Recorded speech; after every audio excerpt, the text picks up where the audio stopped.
future, how often do we whisper its name in silence, as though it holds a secret that refuses to be revealed? We stare into tomorrow like it is a horizon stretched endlessly beyond reach, convinced that if we walk far enough, we will finally arrive at certainty. But every step we take seems to shift the horizon farther away. The future is a mirage, shimmering with promises, threats, and imagined possibilities. We think it can be predicted, charted, mapped with logic or science. We read numbers, search stars, trace patterns in our minds, all to hold on to the illusion that we can control what has not yet been born. But beneath the skin of this illusion, something more profound waits. The idea that the future is predictable comforts us. Yet the deeper we wander into thought, the more fragile that comfort becomes. Life is not a straight line. It bends, breaks, and folds into paths we could never have foreseen. A single choice can shift destinies. A stranger's word can open or close entire worlds. The smallest accident, the faintest whisper of chance, ripples outward until the whole ocean changes course. Tonight, we will walk together into this maze of time and possibility. We will ask, is the future truly written in stone, or is it endlessly rewritten by every heartbeat, every decision, every breath? We will step into the delicate balance between free will and fate, between order and chaos. And perhaps, by the end, you will not see the future as a fixed script, but as a living canvas, forever changing under your gaze. This is mind peace, and this is the illusion of predictable futures. From the moment we open our eyes as children, the world greets us with uncertainty. The weather may shift, moods may change, parents may comfort us one moment and scold us the next. Life arrives in fragments, unpredictable, overwhelming.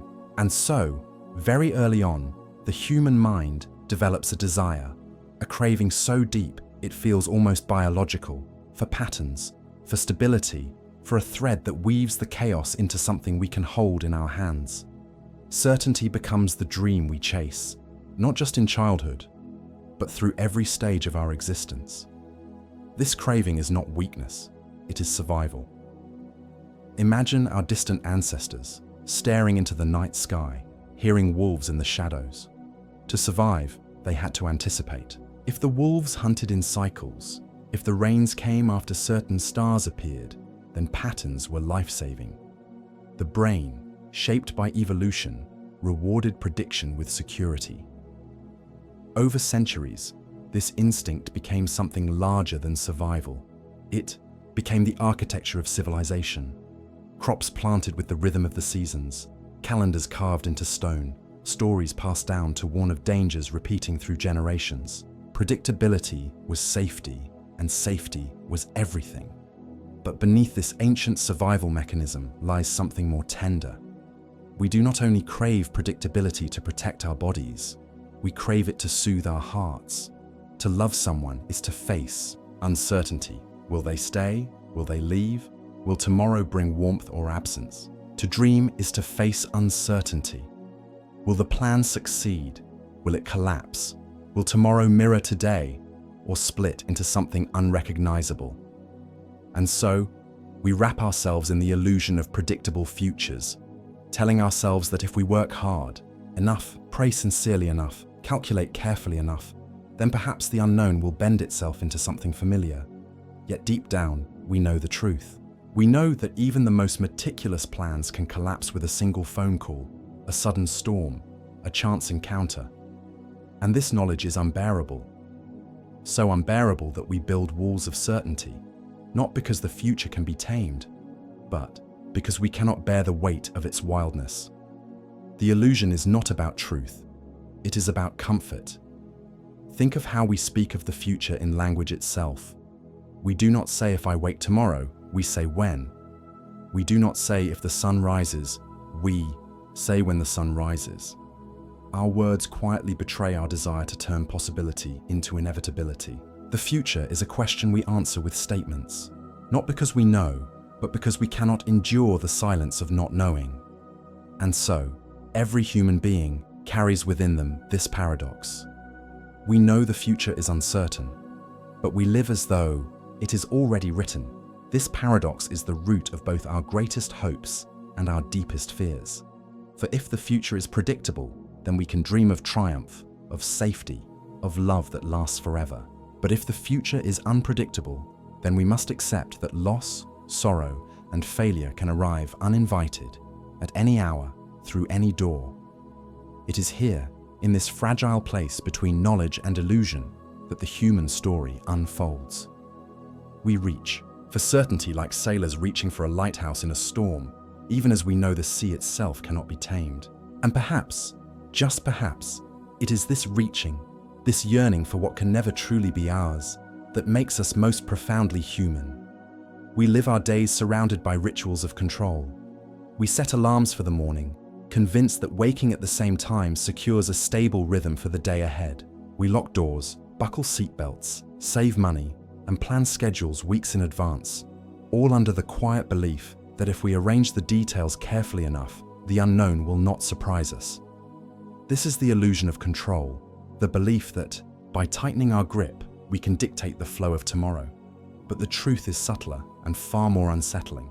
Control is never complete. It is a thin veil stretched over the abyss of chance. Think of a driver on a long highway. The car feels steady, the lanes predictable, the miles ticking down like clockwork. Yet one loose tire, one distracted hand, on another wheel, one animal darting across the road, and the illusion collapses instantly. What once felt orderly becomes chaotic in a breath. The highway was never as secure as it appeared. Life is never as controlled as we convince ourselves it is. Still, our minds cling to this illusion because it is soothing. Psychologists call it the control heuristic, a mental shortcut that tricks us into believing we hold sway over events simply because we act. Rolling dice more forcefully, tapping a screen harder, repeating affirmations before an exam. These rituals feel like influence, even when they hold no power over the outcome. We weave these habits into the fabric of daily life, not because they truly change the future, but because they make the uncertainty bearable. Consider how often we forecast our lives. We make 5-year plans, draw up career paths, imagine retirement in perfect detail.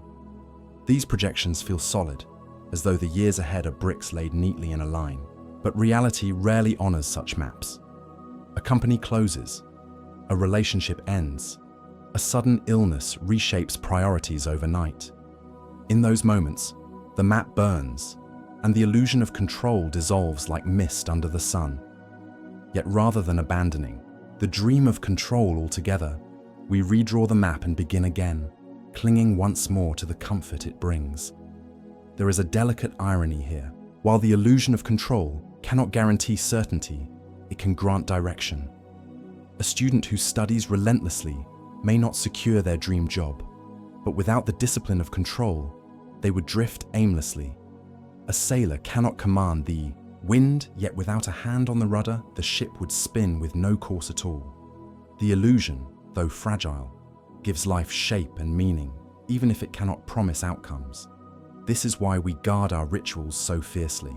They are not shields against fate, but lanterns in the darkness, giving us the courage to step forward when the path is unknown. To abandon the illusion of control entirely would be to surrender to chaos, to live adrift without purpose. Yet to cling too tightly to it is to invite disappointment when the world inevitably refuses to bend to our design. The truth lies somewhere in between. The future is neither a blank void nor a fixed script. It is a landscape we cannot master, but one we can walk with intention. The illusion of control may not alter destiny, but it allows us to keep moving forward, even when the horizon ahead remains hidden. And so, we continue to act, to plan, to believe. Not because control is real, but because without the illusion of it, we would stand paralyzed before the vast, unpredictable sea of time. Close your eyes and picture the night sky. Thousands of stars scattered across a black canvas, each one burning billions of miles away, indifferent to your gaze. To the rational eye, they are random points of light, explosions frozen in distant silence.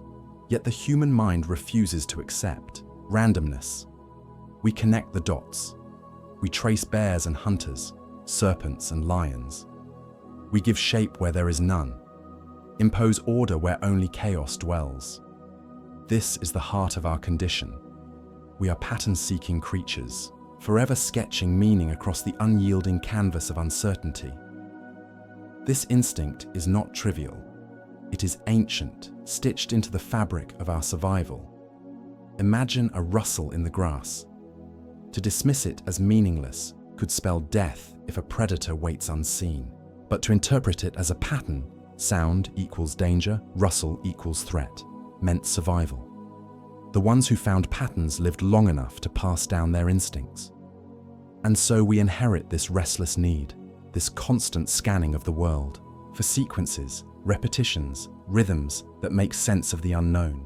Yet what kept us alive in ancient forests also entangles us in illusions today. We see faces in clouds, omens in tea leaves, signs in coincidences. A number appears repeatedly, and we convince ourselves it carries meaning. A dream aligns with an event, and we whisper about fate. Our minds are not satisfied with randomness. They weave narratives, because narrative is comfort. It is easier to believe that events are linked, that life unfolds like a story, than to accept that chaos is the author of most of what we experience. Think of history itself. Civilizations rose and fell under the weight of their own search for patterns. Astrologers tracked the heavens to predict the fates of kings. Priests read the flight of birds, the entrails of animals, the cracks in bones, desperate to uncover a map of destiny. Even today, we follow patterns in markets, believing that past trends can dictate future wealth.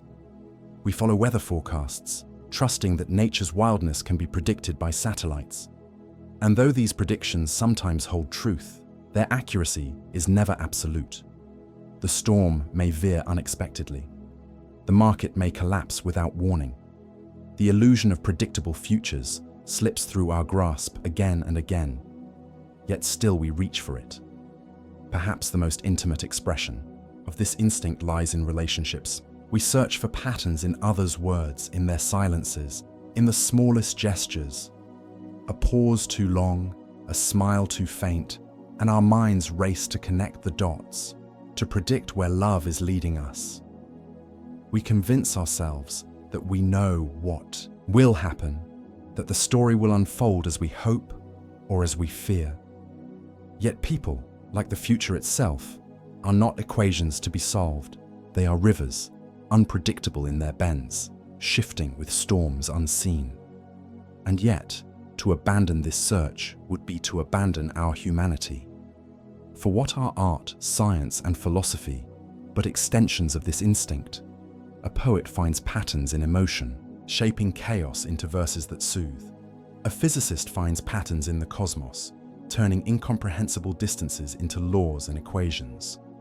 A philosopher finds patterns in thought, weaving meaning from the fragments of existence. The patterns may never capture the full truth, but they bring us closer to a sense of belonging in a universe that does not explain itself. So we continue. We draw constellations in the stars, even when the stars are indifferent. We weave stories into coincidence, even when randomness reigns. We do not seek patterns because they are true. We seek them because without them, life feels unbearably fragmented, unbearably wild. The illusion of predictable futures is not only about control, it is about coherence. It is about stitching meaning into the endless fabric of the unknown, so that we can wake each day believing that the world has shape, that our lives have direction, that tomorrow, though uncertain, can still be faced. Long before algorithms and probability charts, there were oracles, fortune tellers, prophets, and seers. Humanity has always bent toward those who claim to see beyond the veil of tomorrow. Whether in the shadow of temples, the hush of candlelit rooms, or the glow of neon storefronts promising palm readings, the story is the same. We hunger for someone, anyone, to tell us what waits ahead. Yet the true fortune tellers are not strangers, draped in silk or priests wrapped in incense. The true fortune tellers live inside our own minds. Every day, our brains make silent predictions. As you lift a glass, your hand knows how heavy it will feel. As you walk down the street, you anticipate the rhythm of traffic, the likely direction of a stranger's step. Neuroscientists call this predictive processing. The mind constantly builds models of the future, testing them against reality, revising them when they fail. In this way, your brain is both fortune teller and skeptic, forever forecasting, forever correcting. Without this invisible oracle, even the simplest acts, walking, speaking, catching a ball, would collapse into chaos. But the mind does not stop at the small. It stretches its fortune-telling powers into the vast unknown, spinning entire lifetimes in advance. You imagine the conversation before it happens, the journey before you take it, the love before it blooms. You script futures in detail. What you will say, how others will respond, how life will unfold if you take this path and not that one. These predictions feel vivid, alive, as though the mind truly glimpses what is to come. Yet most of the time, reality refuses to follow the script. The conversation twists, the journey detours, the love burns brighter or fades sooner than imagined. Still, we continue to forecast because the act of prediction itself is a comfort. Consider dreams, not the ones that come in sleep, but the daydreams that bloom in the quiet corners of waking life. You picture yourself succeeding, failing, leaving, returning. These visions are not random. They are the brain rehearsing possibilities, as though trying on futures like garments in a mirror. The mind tells fortunes not to reveal certainty, but to prepare you for uncertainty. If you imagine enough futures, then perhaps the real one will not wound you as deeply when it arrives. Yet this inner fortune teller has its shadows. Anxiety, for example, is prediction gone awry? The mind endlessly forecasting worst-case scenarios, convincing you that danger waits around every corner. Overthinking, too, is the fortune teller whispering too loudly, drowning the present in a chorus of imagined tomorrows. Even hope, as beautiful as it is, carries the sting of fragile forecasts. When we hope, we write futures in our hearts, and when life refuses the script, we feel the ache of loss not only for what was, but for what we believed would be.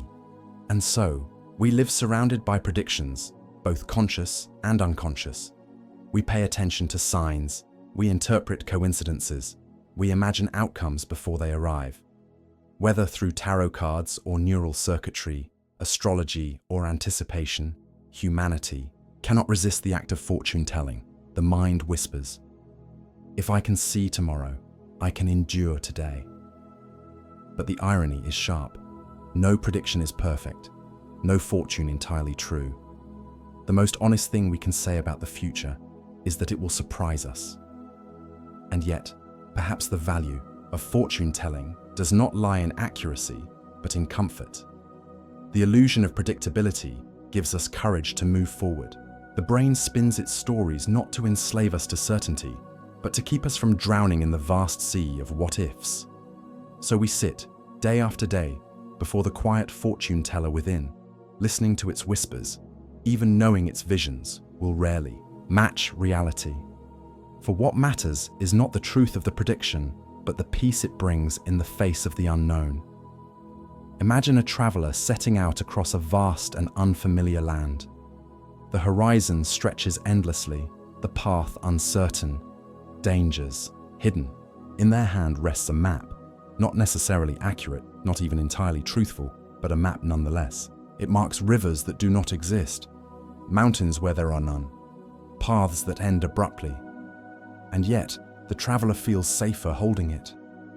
The lines and symbols give the illusion of direction, the comfort of belief that someone, somewhere, charted the unknown before them. This is how most of us live with the future. The maps we carry are not drawn on parchment, but in our minds, in calendars, in spreadsheets, in carefully rehearsed plans. We sketch them out of memory and hope, marking points, as though the future were territory already charted. Of course, deep down, we know these maps are fragile.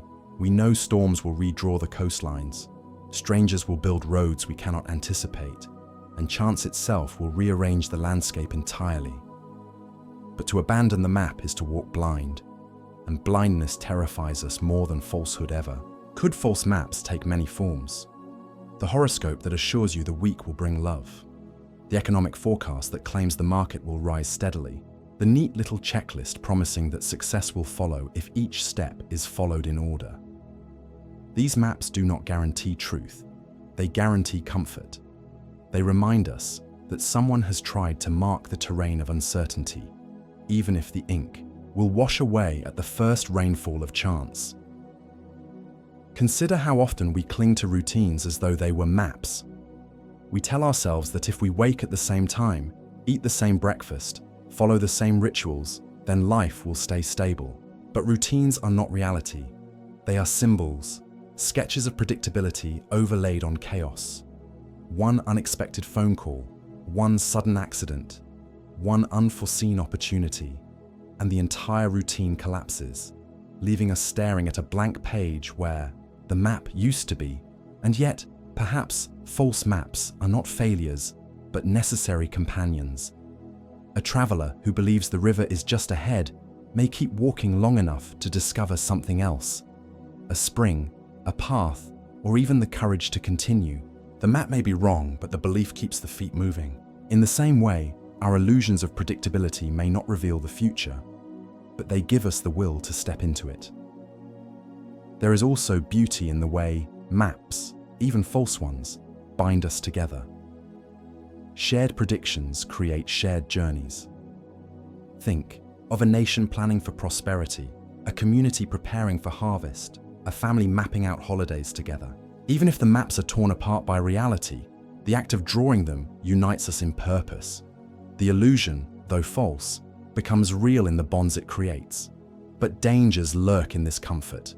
When we mistake false maps for truth, we risk arrogance. Leaders who cling to outdated predictions may lead nations into collapse. Individuals who refuse to abandon broken plans may sink into despair. The comfort of a false map becomes a trap if we forget that it is only ink, not destiny. Wisdom lies in holding maps lightly, using them as guides but never as chains. The future is not a charted land. It is wilderness, alive and unpredictable. Our maps, our plans, our routines, our forecasts are only sketches drawn in trembling hands. And yet, even knowing this, we carry them anyway. For to walk without them is to surrender to terror, and to walk with them is to accept that though they may not be true, they are enough to keep us moving forward into the unknown. There comes a moment in every life when the illusion cracks. You place your trust in a forecast, a plan, a careful expectation, and then watch as reality veers away like a ship turning sharply from its course. The betrayal stings, not because the future owes us anything, but because we convinced ourselves that it could be known, that it could be relied upon, that it could be tamed. Think of the weather. Satellites whirl above the Earth. Scientists feed equations into machines of staggering complexity. Models generate paths of storms and waves. And still, the hurricane strikes where it was not expected. The rains fail to fall where they were promised. Predictions are betrayed, and with them, the quiet trust of those who prepared too faithfully. Or think of the markets, those great mirrors of human desire. Charts rise and fall, trends traced like constellations. Experts declare certainty in their analysis. Then a single event, a war, a rumor, a whisper of fear, unravels billions of dollars in an instant. Fortunes vanish, not because the predictions were weak, but because the world itself refused to behave as neatly as the lines on a graph suggested. But perhaps the most intimate betrayals are personal. You believed the job would be stable, and suddenly the company closes. You believed the relationship would last forever, and suddenly silence replaces laughter. You believed the illness was curable, and suddenly the doctor shakes their head. Each of these moments rips through the illusion of predictability, leaving us raw before the truth. We are not in control, and the future does not belong to us. When predictions betray us, we feel more than disappointment. We feel grief. Grief not only for what was lost, but for what was promised, the imagined futures, the rehearsed tomorrows, the lives we thought we would live. All of them vanish in an instant, and it feels like mourning ghosts of selves that never came to be. This grief is heavy, and it lingers, because it is not only about reality, but about trust. To be betrayed by the future is to realize that the map you clutched was never the land, and perhaps never even close to it. Yet in these betrayals lies a strange gift, for when the illusion crumbles, we are forced to see the truth of impermanence, the raw unpredictability that hums beneath every moment. This truth is painful, but it is also liberating. If the future cannot be controlled, then perhaps it also cannot be confined. The end of one imagined path means the opening of countless others. A broken expectation may, in time, reveal itself as an unexpected blessing, a door closing so that others may open. The betrayal of predictions humbles us. It reminds us that certainty is a fragile dream, and that clinging too tightly to it leaves us vulnerable to heartbreak. But it also whispers a lesson, to live not in rigid expectation, but in flexible presence. To plan, yes, but to release attachment to the plan. To hope, yes, but to accept the shape of what arrives. And so, when predictions betray us, we grieve, we rage, we despair. But slowly, if we allow it, we also learn. We learn that the illusion of predictability is just that, an illusion, and that life, in all its wildness, is both more painful and more beautiful than anything we could have scripted. There is a peculiar kind of magic in numbers. They gleam with a promise of objectivity, of order, of certainty, untouched by human bias. A single digit can compress a lifetime into data. The percentage of success, the probability of survival, the odds of happiness. Numbers seduce us because they seem to strip away chaos, replacing it with clarity. We trust them as though they are windows into the future itself. Think of the gambler sitting beneath the glow of casino lights, watching the roulette wheel spin. He calculates odds, memorizes patterns, convinces himself that numbers can predict what comes next. Yet each spin is indifferent, untouched by his calculations. The numbers whisper of certainty, but reality remains unmoved. Still, he cannot resist, for the illusion is stronger than the truth. Or consider medicine. Doctors recite survival rates, percentages, statistical likelihoods. A patient hears, "You have a 70% chance of recovery," and clings desperately to the number as if it were a prophecy. But 70% is not a guarantee. It is a veil stretched across uncertainty. Behind it, there is still risk, still chance, still unpredictability.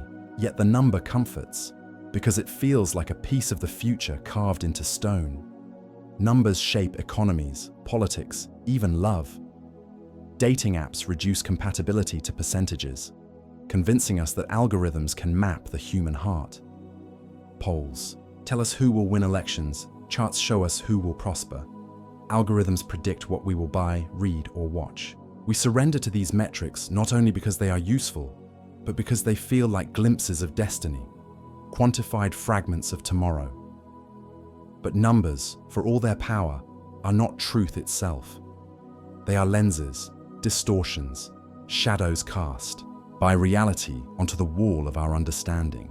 A probability does not promise, it only frames possibility. A percentage does not dictate, it only suggests. And when we mistake the suggestion for certainty, we fall into the trap of believing the future can be held in our hands like an equation.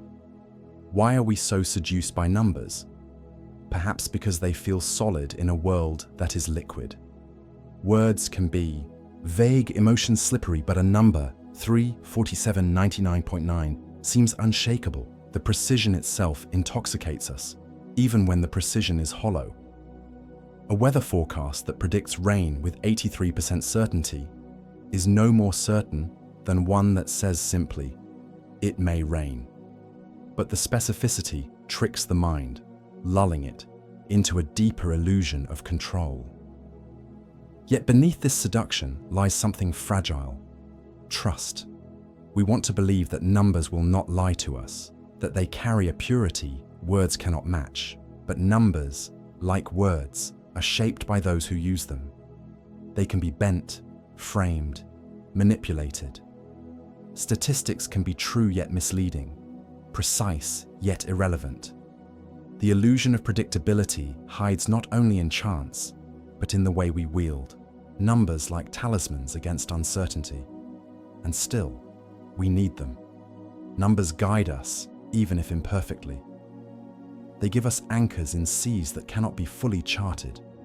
They let us make choices, even when the outcomes remain unknowable.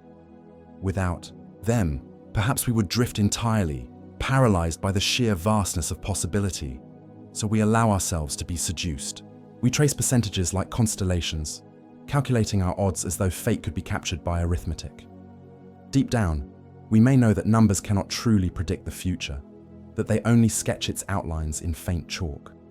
But even a faint chalk line is better than staring into the abyss of the blank page. Human beings do not simply live in the present. We live in stories about the future. Every choice we make is guided not just by what is, but by the narrative of what might be. A student stays up late, not for the joy of studying itself, but for the story that one day the degree will open doors. A parent saves money, not for the present, but for the story of a safer tomorrow for their child. A lover whispers promises, not for the moment alone, but for the imagined story of a life yet to be lived together. These stories act as compasses. They give direction to wandering lives, turning chaos into plot lines. Without them, we would drift, paralyzed by the weight of infinite possibility. But with them, the unknown feels less frightening. We cannot know the future, but we can imagine it. And in imagination lies power. Yet these stories are fragile. The story of the stable career is shattered by sudden layoffs. The story of everlasting love crumbles under silence and distance.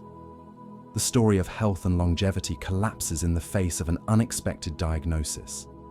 When these stories fall apart, it feels as though a part of us dies.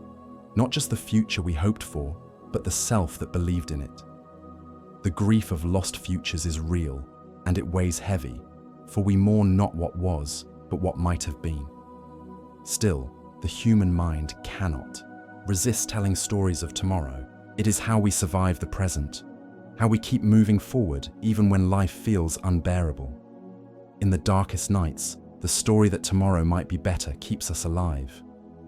In the brightest days, the story that joy will continue gives us courage to celebrate. The story may not come true, but without it, there would be no reason to act at all. Think of the myths that shaped entire civilizations. Ancient peoples told stories of gods who guided the seasons, of destinies carved into stone, of heroes fated to rise and fall. These were not idle tales, they were frameworks for the future, lenses through which people saw their lives unfolding. Even today, we tell modern myths. The myth of constant progress, the myth of endless growth, the myth of technology saving us from ourselves. Each myth is a story about tomorrow, binding billions of lives to a shared illusion of predictability. The irony is that while we know the future is uncertain, we often live more fully in these imagined tomorrows than in the present moment. We delay joy, sacrificing today for a tomorrow that may never arrive. We endure pain, convinced it will one day pay off in future relief. We measure ourselves not by what we are, but by the story of what we hope to become. In this way, the future dominates us, not by its reality, but by its story. And yet, perhaps this is not a flaw, but a form of resilience. To live entirely in the present would be impossible. The present itself is too fleeting, too fragile. Stories of tomorrow stretch time into something bearable. They give us continuity, a sense of moving not in circles but in arcs. They let us believe that even when today is unbearable, tomorrow might redeem it.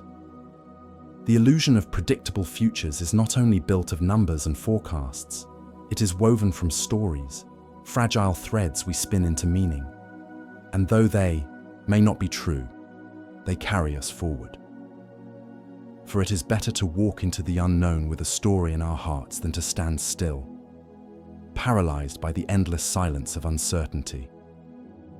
There is a subtle seduction in believing we can steer life. We set alarms, draw up schedules, map out decades into neat chapters, as if time itself were obedient to ink and calendars. We hold planners like shields, convincing ourselves that the mere act of writing the future down gives it weight, solidity. It feels comforting, this illusion that life can be engineered into certainty. Think of the way people speak about their lives. By 30, I'll have a house. By 40, I'll have children. By 50, I'll retire. These are not mere dreams. They are timetables. Imagine train stations along a journey that feels predictable, yet life is no train. It is a storm. The winds shift, the ground quakes. Plans written with confidence dissolve in the face of the unknown. And yet even knowing this, we cling. We track calories, believing numbers on a screen will guarantee health. We save money, convinced that careful accounting ensures security. We buy insurance policies, promising ourselves they can shield us from chaos. But at the heart of all these rituals is a quiet truth we do not wish to face. Control is a mirage. The world obeys no map, no design, no human insistence. Consider the gambler at the casino, clutching dice as though they could be tamed by will. He blows on them, whispers to them, shakes them as if in ritual. Rationally, he knows the outcome is chance, but the illusion of control is irresistible. In the same way, we blow on the dice of our lives every day. We pray, we plan, we prepare, as though these acts can bend the fabric of uncertainty to our desires. But what happens when the mirage dissolves? When the carefully planned future shatters and we realize control was never real? Some collapse in despair. Others rage against fate, desperate to retrieve the steering wheel they never truly held. But a rare few learn to float in the current, to accept that control is less about mastering the river and more about learning how to move with its flow. The mirage of control is both a curse and a blessing. It deceives us, making us think the future can be designed like architecture. But without it, perhaps we would never act at all. If we truly believe the future was untamable, why study? Why work? Why sacrifice? The illusion of control fuels movement, even if it cannot guarantee outcomes. Maybe that is the paradox at the heart of the human condition. We must live as if the future can be shaped, even while knowing it cannot. Control is a story we tell ourselves, a spell that gives life rhythm and effort. And though it may be a mirage, sometimes the walk toward that shimmering horizon shapes us more than arriving anywhere ever could. Every prediction carries a strange gravity. Once spoken, it bends our thoughts, our choices, even our identities. A fortune teller whispers that you will find love, and suddenly you walk through the world more open, more searching, as if the prophecy itself fuels its fulfillment. A doctor forecasts the length of a life, and suddenly every moment is measured against the ticking of that invisible clock. Predictions are not passive. They shape us, whether or not they prove true. This weight can be subtle. A parent tells a child, "You will do great things." The child grows under the pressure of that future. Every failure magnified, every success never quite enough. Another child hears, "You will never amount to much," and the cruel echo becomes a prison, a prophecy repeated in the child's own voice long after the speaker is gone. In this way, predictions linger not as forecasts, but as spells, binding possibilities, narrowing horizons. And the weight is not only personal. Nations too bend under predictions. Economists forecast recession, and suddenly businesses panic. Investors pull out, fear spreads. The prediction creates the very reality it feared, or the opposite. A glowing report promises growth and optimism, fuels action that makes the prediction come true. What was forecast becomes fact, not because the future was known, but because belief itself shaped reality. But there is danger here. For when we hand too much power to predictions, we lose sight of the truth. The future is always wider than our expectations. A student told they are destined for greatness may never learn the quiet joy of failure, the hidden beauty of detours. A nation told it is doomed may never fight for the narrow path out of despair. Predictions can give hope, but they can also become cages, limiting what we dare to attempt. And yet without them, we feel lost. Predictions soothe us, like maps in a vast wilderness. Even when the map is wrong, it gives us the courage to walk. But what we forget is that the map is not the land. The prediction is not the future. They are only shadows, only guesses, drawn from fragments of the present. To confuse them with reality is to mistake smoke for fire. Still, the weight of predictions cannot be denied. Once placed upon us, they sink into the fabric of our choices, our fears, our hopes. They become ghosts we carry, shaping not the future itself, but the way we move toward it. And perhaps the greatest act of freedom is learning how to hold these predictions lightly, to listen but not obey, to let them guide without letting them bind. For the future is too wild, too alive, to be reduced to the weight of anyone's words. Human beings are pattern-seeking creatures. We stare into clouds and see faces, trace constellations in random stars, hear meaning in the shuffle of leaves. It is not madness, it is survival. Our ancestors lived and died by their ability to detect patterns. The migration of herds, the shift of seasons, the signs of weather turning. From scattered fragments of chaos, they wove stories of order. And we still do the same, though the wilderness has changed. In the stock market's jagged graphs, investors see rhythms, rises and falls that suggest a story about tomorrow. In the flicker of headlines, we imagine trajectories of nations, economies, even civilizations. In relationships, we search for patterns in words and silences, believing they reveal hidden truths about love or betrayal. Patterns make the unbearable randomness of life feel tame, manageable, predictable. But the danger of patterns is that sometimes they exist only in our minds. The gambler sees a winning streak when each roll of the dice is as random as the last. A conspiracy theorist connects unrelated events into a web of certainty, mistaking coincidence for design. Even scientists, armed with data, must constantly guard against the temptation to see order where there is only noise. The human mind does not tolerate chaos. It insists on arranging it, whether or not the arrangement is real. This hunger for patterns is not always destructive. It fuels art, science, philosophy. It allows us to compose music, discovering harmonies in vibrations of air. It allows us to predict eclipses, earthquakes, and storms, giving us tools to survive. It allows us to build mathematics itself, the most intricate pattern language of all. Patterns are not lies, they are glimpses of truth.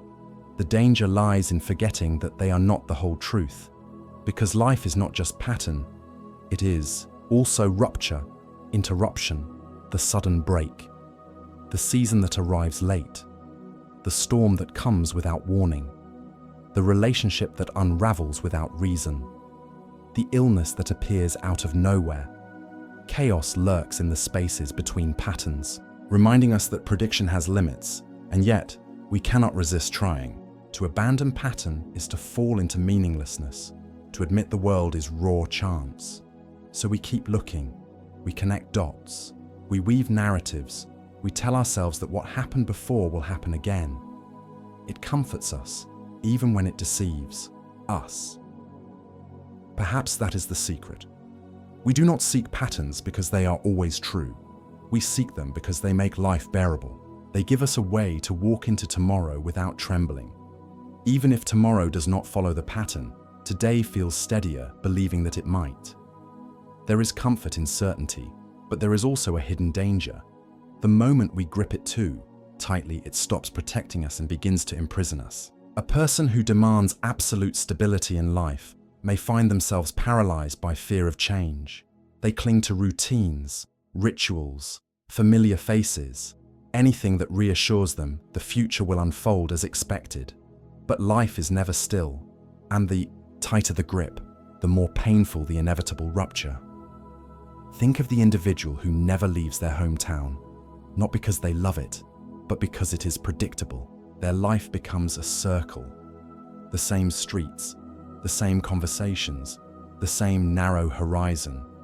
Or the employee who stays in a job that drains them, terrified of the unknown beyond resignation.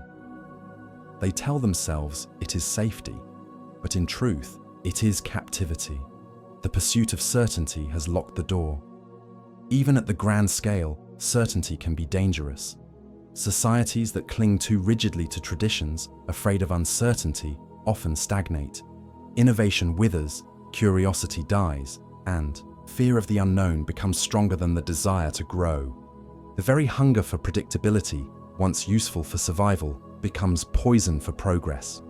History is full of civilizations that collapsed not because of chaos, but because they were too afraid to leave the cage of their own certainties.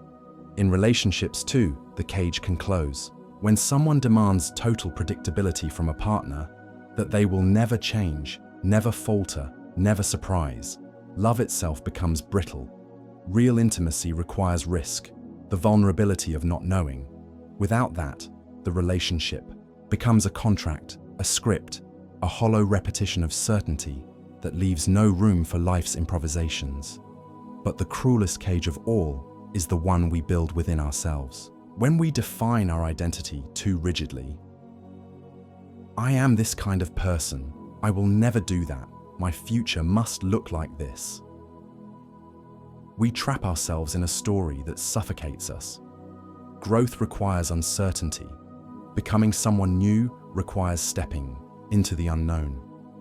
But many choose the safety of the cage over the terror of the open road. And yet, certainty will always tempt us. It whispers promises. Stay here and nothing will hurt you. Follow this script and you will be safe. But safety is not the same as living. The paradox is cruel. Certainty soothes us, but too much of it robs us of the very freedom that makes life meaningful. The illusion of predictable futures is not only about believing we can see tomorrow, it is also about convincing ourselves that we want tomorrow to be entirely predictable. But what if the beauty of life lies precisely in its surprises? What if the cracks in certainty are not threats, but invitations? To grow, to change, to feel alive. To chase certainty is to risk being shattered by its betrayal. Predictions soothe us only until the moment they fail. And when they fail, the cost is more than disappointment. It is disorientation, the collapse of a world we thought we could trust. Imagine the farmer who plants crops, certain the rains will come as they always have, only to watch the sky remain a ruthless blue. His certainty turns to hunger. Or the patient who follows every medical instruction, confident in healing, only to find the illness deepens. Their certainty turns to despair. In these moments, the cost of being wrong is not just material, it is spiritual, a fracture in the soul where trust once lived. At the level of nations, the cost magnifies. Economists declare the future secure, and people build lives on that foundation. When the collapse comes, it is not only the markets that crumble, it is faith itself, faith in the systems meant to protect. The betrayal breeds cynicism, anger, even revolt. The wound of false certainty festers long after the event itself. On the personal level, love offers one of the clearest examples. Lovers often whisper to each other as if the future were carved in stone. Always, forever. But when forever ends, the devastation is doubled. Not only the loss of love, but the loss of belief in the promises that held it. To have been wrong about the future feels like a kind of blindness, a self-betrayal. We ache not just for what we lost, but for the part of us that once believed. The cost of being wrong can paralyze. Many retreat from risk entirely, refusing to plan, refusing to dream, because the pain of misplaced certainty is too sharp. Others swing the opposite way, clinging to even stricter predictions, as though the problem was not certainty itself, but the lack of enough of it. Both are traps, and yet the truth is simple. To live is to be wrong, again and again. The future will never unfold as we expect. We will misread the signs, misjudge the patterns, misplace our trust. The cost of being wrong is the price of participation in time itself. But there is another cost, more hidden. The cost of refusing to risk being wrong. For in that refusal, we never love fully, never dream wildly, never step into the unknown. Perhaps wisdom lies not in avoiding the cost, but in carrying it with grace. To be wrong is not a failure of being human.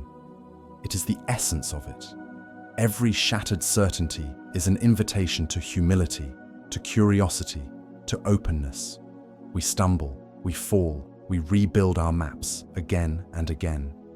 And in this endless revision, we find something richer than certainty: resilience.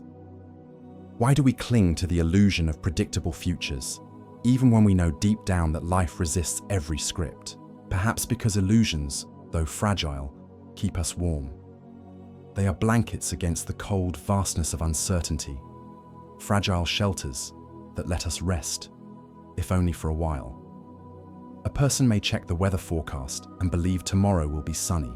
Deep down, they know the sky is wild, unpredictable, a creature of its own, but believing the forecast allows them to plan a picnic, to imagine joy. The illusion gives permission to act. Without it, they might hesitate endlessly, trapped in the paralysis of not knowing. The same is true in love. We whisper promises of forever, not because we can guarantee them, but because the illusion of permanence allows us to surrender, to open our hearts. Without that illusion, every kiss would feel like a risk too terrifying to bear. The illusion of forever makes us brave enough to love today. Societies, too, are built on illusions. Currencies hold value because we all agree they will tomorrow. Laws matter because we assume the future will respect them. Even the idea of justice is an illusion we cling to, fragile and imperfect, but necessary to believe in if we are to live together at all. Strip away these shared illusions, and civilization itself would collapse into chaos. Illusions are not always lies. They are often necessary fictions.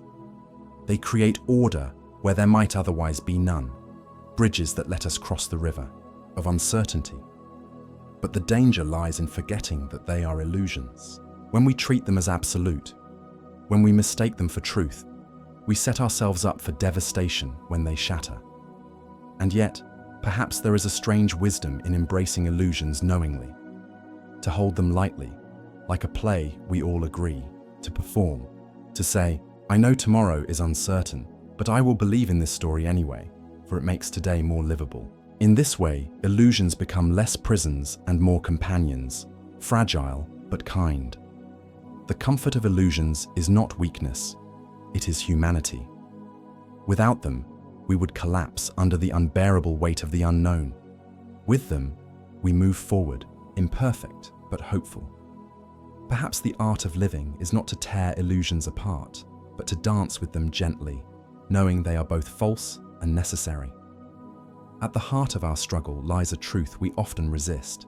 There are no guarantees. The future cannot be promised, secured, or controlled. It can only be entered. And this terrifies us, for the human heart craves anchor points, certainties to cling to as the tide of time sweeps forward. Yet perhaps the deepest freedom lies not in resisting this truth, but in embracing it. To live without guarantees is to walk a tightrope suspended over the unknown. Each step feels precarious, but it also awakens a deeper presence. Without the illusion of certainty, every moment sharpens. The conversation with a friend is not taken for granted, for it may never come again. The sunrise is not dismissed as routine, for tomorrow's light is not promised. Even love itself becomes more luminous when we accept it may not last. The fragility does not diminish the beauty, it intensifies it. This is the paradox. The less we demand guarantees, the more vividly we live. A person who expects forever often squanders the present, but a person who accepts impermanence savors it fully. They do not postpone joy, waiting for the perfect future. They drink it now, knowing it may vanish. In this way, uncertainty does not impoverish life, it enriches it. To live without guarantees is not to surrender to despair, but to awaken to possibility. If nothing is fixed, then everything is open. The script is unwritten, the stage unset. We are not bound to the futures others have predicted for us, not the pessimistic forecasts of failure, nor the glittering promises of success. We are free to step off the charted map, to wander, to create, to begin again. Yes, it is frightening. There will be nights when uncertainty feels unbearable, when we long for the comfort of guarantees. But if we can learn to sit in that space, to breathe, in its vastness something shifts. We discover that life is not meant to be secured, it is meant to be lived. In the end, certainty is not the foundation of meaning. Presence is, courage is, connection is. To hold someone's hand without knowing how long it will last, to pursue a dream without knowing if it will succeed, to rise each day without knowing what it will bring. That is the essence of being alive. The illusion of predictable futures may comfort us, but to shed it, even briefly, is to step into the raw, untamed wonder of existence. To live without guarantees is to walk into mystery with open eyes, carrying not certainty, but trust. Trust not in outcomes, but in the unfolding itself. And perhaps that is enough. We like to imagine time as a straight path, an arrow, neat and simple, stretching from the past into the future. It comforts us to think that if we keep walking, one step at a time, we will always know where we are headed, forward. But anyone who has lived long enough, truly lived, knows that time does not flow like an obedient arrow. It is more like a river, sometimes calm, sometimes violent, winding in directions no map could predict. And if we listen closely, if we observe our own lives, we realize the river has a trickster's heart. Think of the moments when time stretches. A single minute in grief can feel like an hour. A kiss, a glance, a night of laughter. It flashes by so quickly you swear the clock was mocking you. Children grow slowly, then suddenly all at once. Decades of waiting are undone by a single instant of change. Time does not move evenly, no matter what our clocks insist. It bends and stretches around our perception, reminding us that certainty is only a convenient story. Science itself whispers the same mischief. Einstein revealed that time is not a constant at all, but relative. Slower in the presence of immense gravity, quicker in the absence of motion. Two twins can live the same years and yet not return with the same age. The universe plays tricks, stretching and folding the river in ways beyond comprehension. And yet, here we are, clinging to our calendars, pretending that time ticks along like a metronome. But perhaps the cruelest trick is memory. Time does not only flow forward, it also loops back through the fragile channels of our recollection. The past is never gone. It resurfaces in scents, in voices, in the sudden ache of nostalgia. We tell ourselves the past is fixed, solid, unchanging.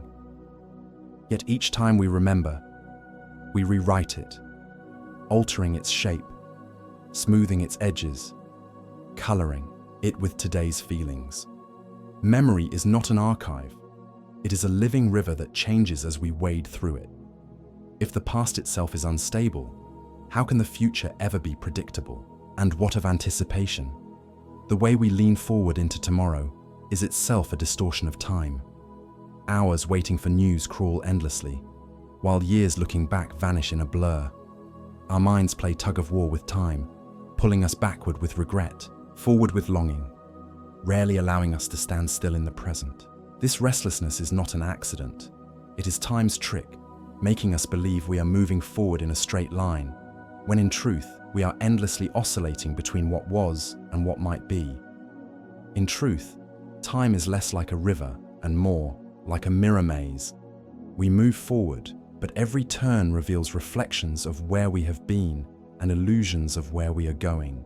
The trickster nature of time ensures that just when we think we understand it, it reveals another angle, another distortion. Childhood feels eternal while it lasts, and fleeting once it's gone. Old age feels sudden, though it was building slowly all along. The days drag, the years fly. The paradox of time mocks our attempts to tame it.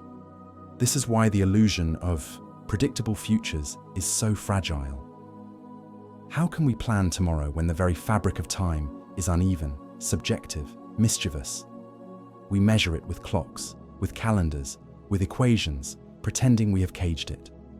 But time laughs at our cages. It slips through them, flowing differently for each of us, bending under the weight of love, grief, joy, and fear. To see time as a trickster is not to despair, it is to awaken. It is to recognize that our desire for certainty will always collide with the playful, untamable nature of the hours and years. The river cannot be forced into straight lines. The trickster cannot be bound by rules. Perhaps the task is not to conquer time, but to dance with it, to accept that it will deceive us, and to love it for its deception. Because without time's tricks, there would be no wonder, no urgency, no tenderness. It is precisely because the river bends, because the trickster hides the map, that life feels alive. Certainty would make existence mechanical. Uncertainty, time's greatest trick, makes it human. We are taught to see time as an endless thread, a seamless strand upon which events are strung like pearls, one after another, in perfect alignment. Morning bleeds into afternoon, night folds into dawn, and this rhythm lulls us into believing that continuity is truth. But when you look closer, you see the jagged edges. You see how memory does not play back like a film, but flickers and skips. How the mind stitches fragments together with invisible thread and calls it a story. Continuity, then, is not the nature of time. It is the mask we give it, the performance we agree upon so we can survive the chaos beneath.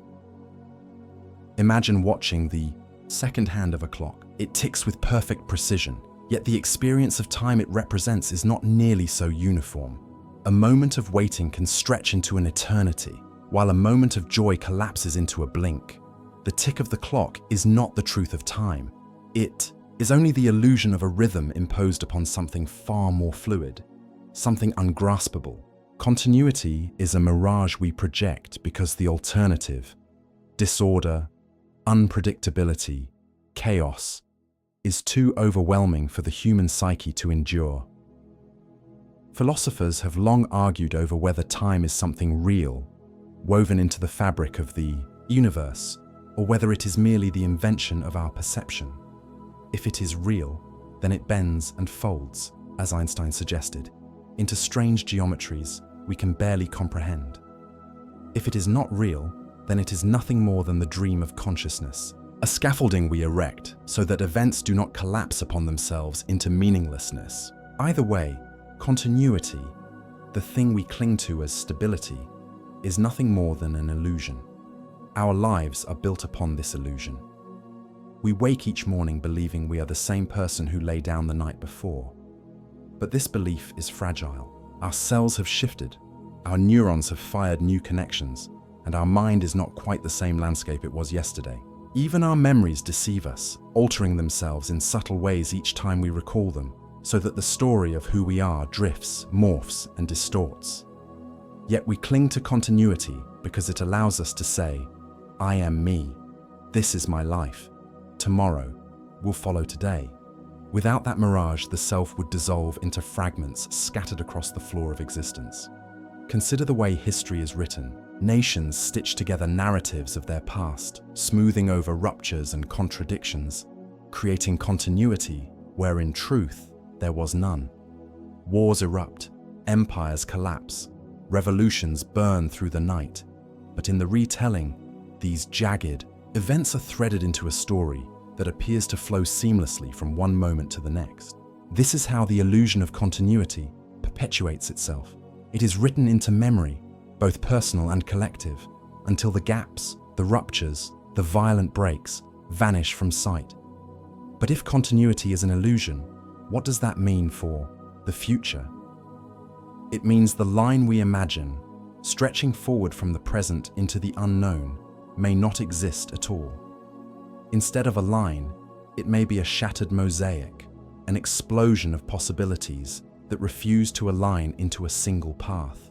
To expect continuity is to project our own longing for order onto something that was never orderly to begin with. The illusion of predictable futures rests upon this deeper illusion, the belief that time is a thread rather than a storm, a map rather than a chaos. And so, every prediction we make is a performance, an act of weaving fragments into the appearance of a thread. Economists predict markets, scientists forecast climate, astrologers chart destinies, but all are participants in the same ritual of continuity. They take scattered data, scattershot trends, and call them a line. But the universe does not owe us lines. It owes us nothing at all. The mirage of continuity comforts us. It allows us to fall asleep at night, believing that tomorrow will resemble today. But behind the curtain, time laughs, a trickster, always ready to unravel the thread we thought so solid. The illusion of predictable futures depends upon our refusal to look too closely, to admit that continuity is nothing more than a shimmering heat wave in the desert of time, a promise that disappears the moment we try to grasp it. Not all moments are created equal. Some slip past unnoticed, as if they never existed at all. Others cling to us with a gravity so dense that they distort everything around them. A single second can redefine a lifetime, while entire years can vanish into obscurity, barely leaving a trace. This unevenness, the strange distribution of weight across the fabric of time, is another reminder that our sense of continuity is an illusion, a fiction told by the mind to keep us steady.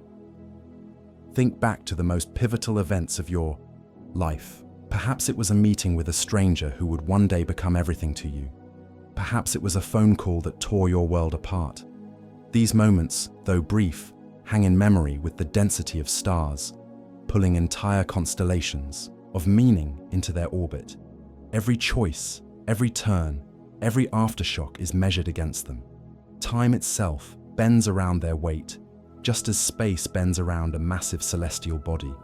You no longer remember the thousands of ordinary days that surrounded them, but these heavy moments remain, luminous and immovable. The mind is not a neutral recorder of experience. It is an artist, selectively painting its canvas, layering shadows and light. A day at the grocery store dissolves into nothing, while a fleeting glance, a few spoken words, or the moment someone leaves remains etched forever. These disparities reveal that what we call time is not measured in hours and minutes, but in the depth of significance we assign to experience. To say the future is predictable is to ignore this fact, to pretend that moments weigh the same when in truth they do not. Imagine a scale in perpetual imbalance. This is what our timeline looks like when stripped of the illusion of order. Some seconds collapse into dust, while others expand, stretching themselves across years. A single heartbreak can fill a decade, while a decade of monotony can shrink into nothing. How then could the future ever be predictable, when its weight is so uneven, when a single instant might outweigh everything that comes after? Science has its own echoes of this truth. In physics, certain events are said to release vast amounts of energy in a tiny span of time.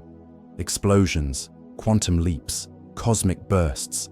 In the human experience, certain moments release a similar force, rupturing our continuity, reshaping our path.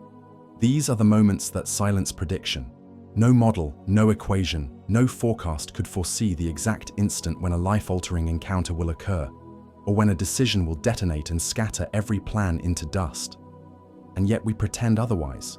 We design calendars, schedules, 5-year plans, as if the weight of every future moment will distribute itself evenly, as if life can be tamed into predictability. But reality has no loyalty to our plans. A single moment of unbearable weight, loss, love, revelation, can topple the neat scaffolding of prediction in an instant. The illusion of predictable futures rests upon our blindness to this unevenness.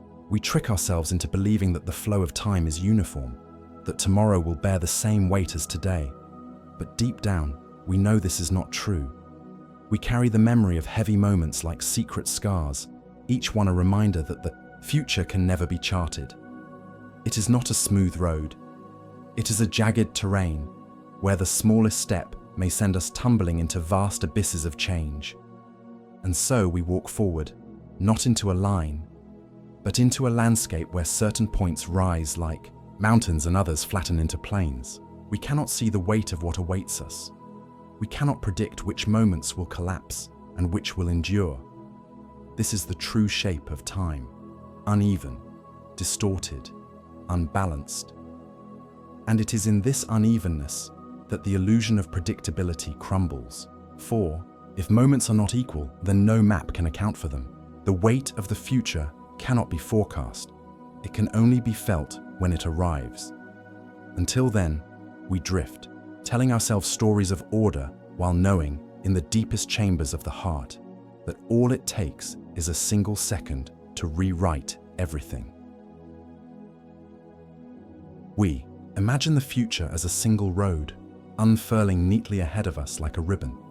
It feels safe to believe this, that one step leads to the next, that choices stack themselves into a staircase we can climb toward tomorrow. But when you look closer, the road doesn't hold, it splinters. Every decision fractures into possibilities. Every path diverges into smaller paths, until the future resembles less a highway and more a shattered mirror, reflecting countless versions of what could be. Think of the last small choice you made today. Perhaps you paused before sending a message, or took a slightly different street on your walk, or decided to delay something for tomorrow. Tiny decisions, the ones we barely notice, are fractures in the road. At each one, the line of continuity we imagine ourselves walking splits into dozens of invisible alternatives. Most vanish without consequence, but some carry the weight of entire lifetimes. A fraction of hesitation, a single word unsaid, can lead us down a path we never intended to travel. This is why prediction fails. No forecast can account for the branching chaos of fractured pathways. A model can anticipate general trends, but it cannot anticipate the flicker of hesitation before a yes or a no. The way one heartbeat's pause may alter everything. The fracture points are hidden in the shadows of choice, in the spaces too subtle for any algorithm to grasp. Philosophers and scientists have dreamed of a perfectly predictable universe.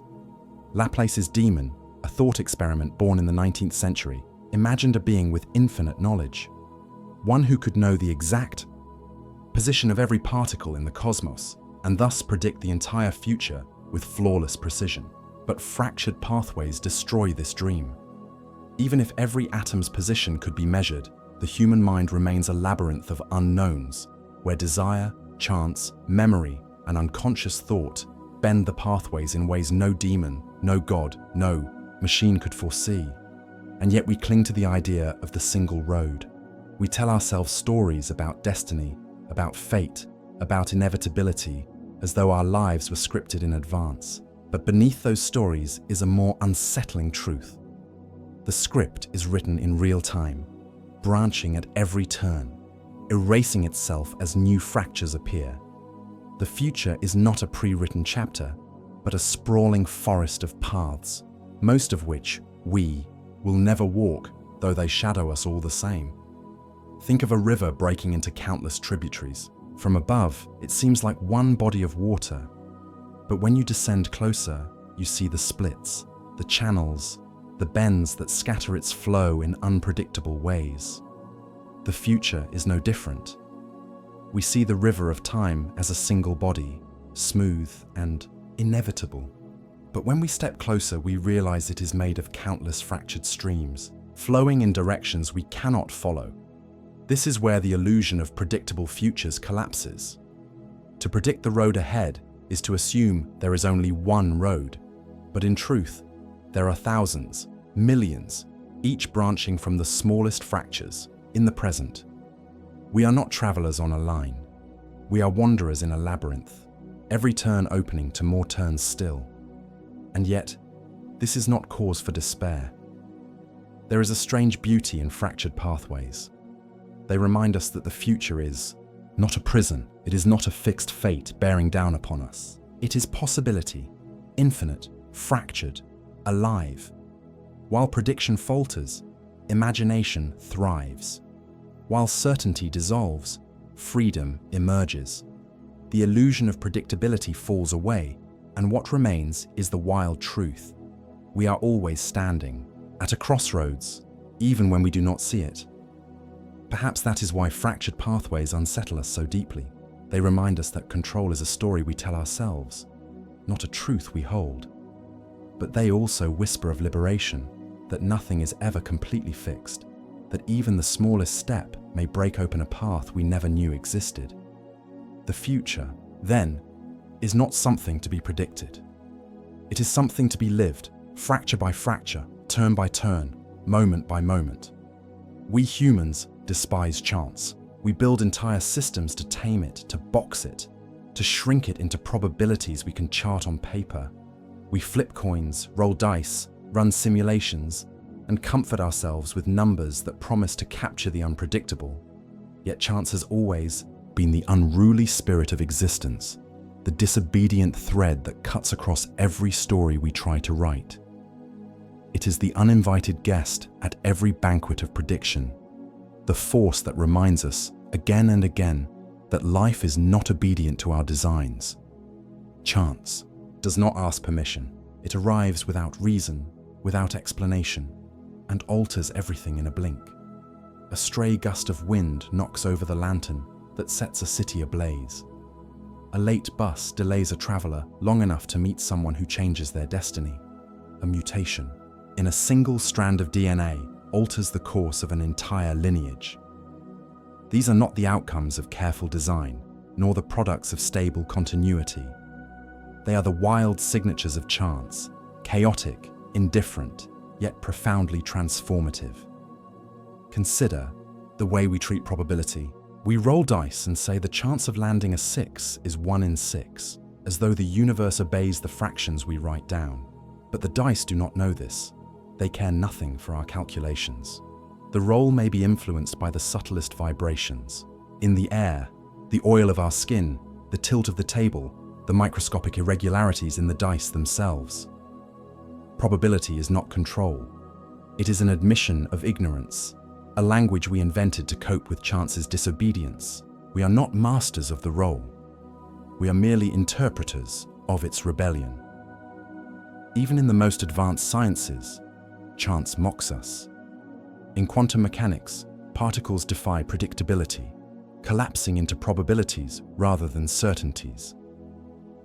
At the smallest scales of reality, nature refuses to follow a script, flickering between possibilities until the very act of observation forces it to choose.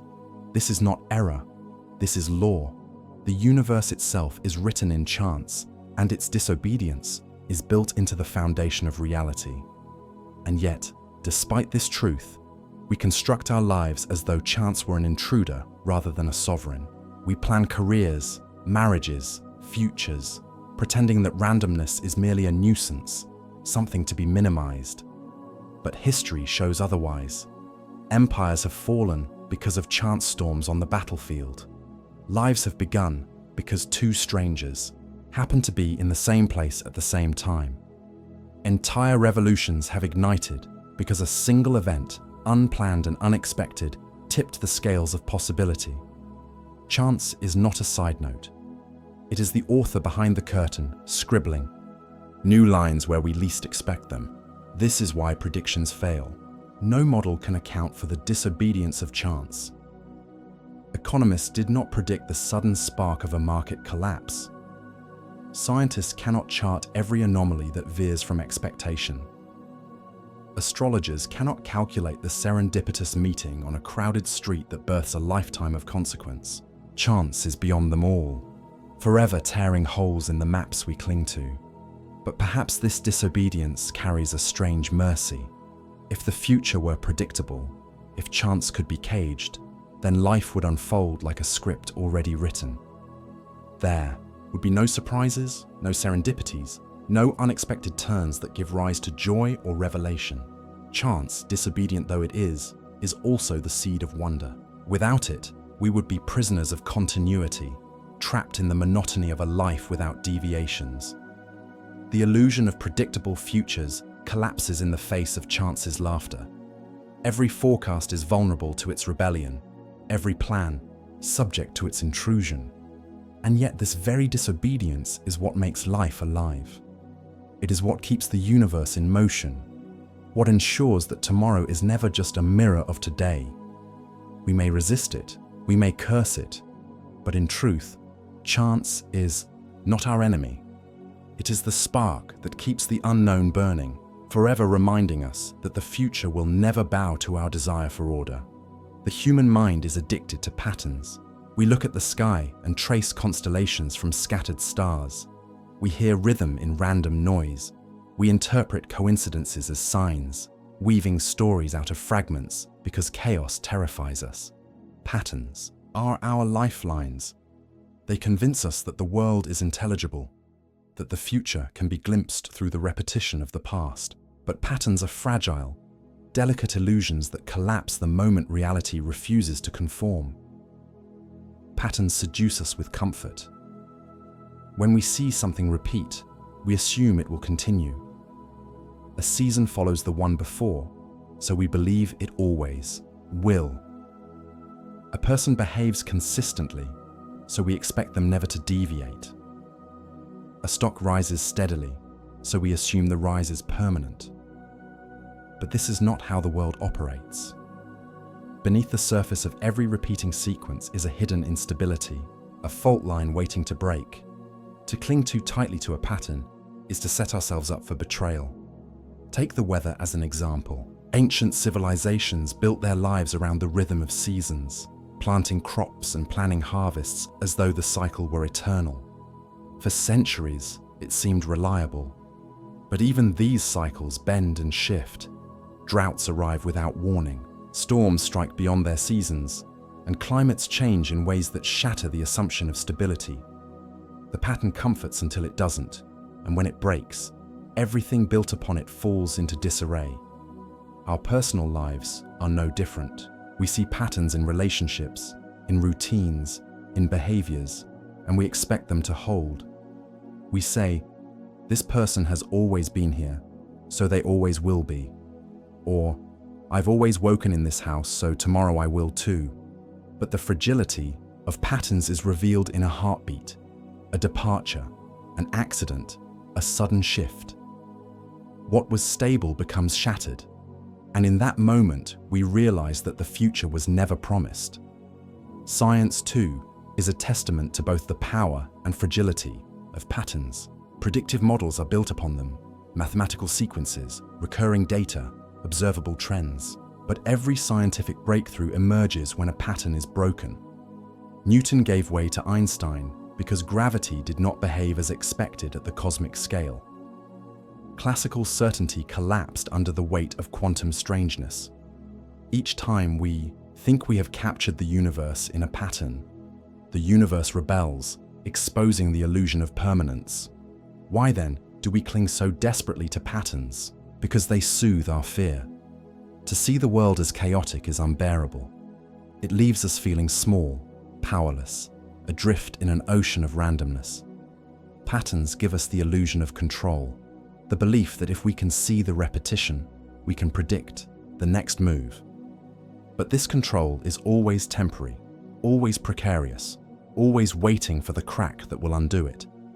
Think of the gambler in the casino, watching the roulette wheel. Red appears 5 times in a row, and the gambler believes black must be next. He has found a pattern, one that feels undeniable, but the wheel does not remember its spins. It does not care for sequences. Each turn is fresh, unbound by what came before. The gambler's belief in the pattern is nothing more than a projection, a desperate attempt to tame the unpredictable. The fragility of patterns reminds us that prediction is never more than guesswork, dressed in confidence. The future cannot be captured by repetition because repetition itself is temporary. What seems solid is always crumbling. What seems permanent is always dissolving. And yet, this fragility is not just a source of despair, it is also an invitation. For when patterns break, new possibilities emerge. When stability collapses, we are forced to grow, to adapt, to imagine. The illusion of predictable futures depends on the illusion of stable patterns. But the truth is harsher and more liberating. Patterns are scaffolds, not structures. They hold us for a time, then fall away. The future is not a continuation of the past's rhythm. It is a wilderness that will always break the lines we draw, reminding us that permanence is only ever a dream. Uncertainty is the shadow that follows every step we take. We pretend not to see it, focusing instead on the bright light of plans, calendars, and promises. Yet no matter how carefully we arrange our days, uncertainty remains, a quiet, looming figure that bends reality in directions we cannot anticipate. It is not the enemy of prediction, but its constant reminder of futility, the dark presence that whispers, "You cannot know." Uncertainty is not merely the absence of knowledge, it is the condition of existence. To live is to inhabit the unknown. We wake each morning with an assumption that the world will still be here, that the people we love will remain, that our own body will carry us. And most days, those assumptions hold. But beneath them lies a fragile truth. There is no guarantee. The heart beats until it doesn't. The world turns until it doesn't.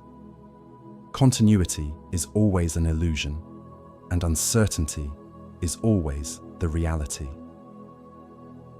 Think of all the times you have stood on the edge of a decision. No matter how much information you gathered, no matter how many pros and cons you listed, uncertainty clung to the outcome.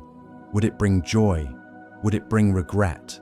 There was no way to know, only the courage to leap. Uncertainty is woven into every choice because choice itself is a step into what has not yet unfolded.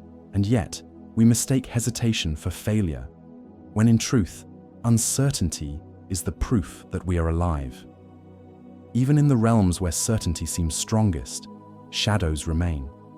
Medicine advances, yet doctors cannot promise outcomes. Weather models grow, sophisticated, yet storms still defy prediction. Financial systems calculate endlessly, yet collapses erupt without warning. These failures are not signs of incompetence. They are the fingerprints of uncertainty itself, carved into the very fabric of reality.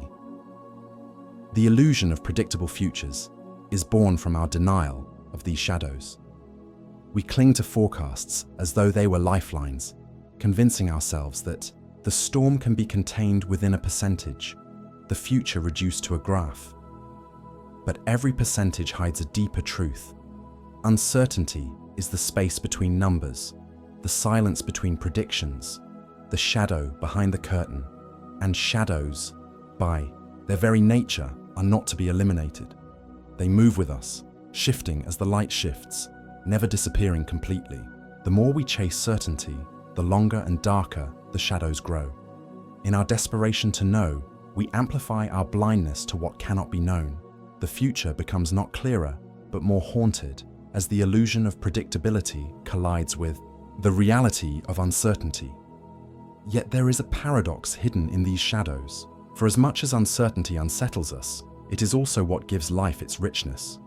If every outcome were known in advance, if the future were laid bare, would we still hunger to live it? A life without uncertainty is not life. It is a script, already read, a story without suspense, a play performed to an empty theatre. The shadows of uncertainty are the very spaces where possibility resides. Consider the artist facing a blank canvas. Uncertainty hovers over every stroke, every color, every choice. It is terrifying, but it is also the source of creation, or the lover, confessing feelings without knowing how they will be received. The uncertainty makes the heart race, makes the moment unforgettable. Even in fear, even in risk, uncertainty delivers the pulse of existence, the proof that the future has not yet hardened into stone. We fear uncertainty because it strips away control, but perhaps control was never ours to begin with. Perhaps the shadows have always been the truth, and the light of predictability has always been a fragile illusion. To live with uncertainty is to walk with shadows, not as enemies, but as companions, reminding us that the future is not ours to command. It is ours to enter, trembling, wondering, alive. We live much of our lives in the anticipation of what is to come. We plan, we dream, we worry, we wait. The future becomes a horizon we chase endlessly, a destination that always promises more than the present. But there are moments, unsettling, disorienting moments, when the future we imagined simply does not arrive. When everything we expected, everything we prepared for, vanishes like a mirage the moment we reach it. This refusal is not always catastrophic. Sometimes it comes in the form of anticlimax. The long-awaited day dawns, and it feels no different than the day before. The graduation, the promotion, the milestone birthday, all loaded with imagined weight, collapse into ordinariness. We expected transformation, but the future withheld it. The long-anticipated horizon dissolves into the same ground beneath our feet. Other times, the refusal is more brutal. We envision a life with someone, only for them to vanish without explanation. We expect health, only to meet illness. We prepare for safety, only for the unexpected to strike.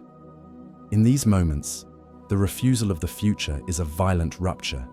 It reminds us that what we anticipated was never owed to us, never guaranteed, no matter how certain it seemed. This is perhaps the most painful fracture of the illusion of predictability, when we realize that the future is not simply unknown, but that it can deny us entirely.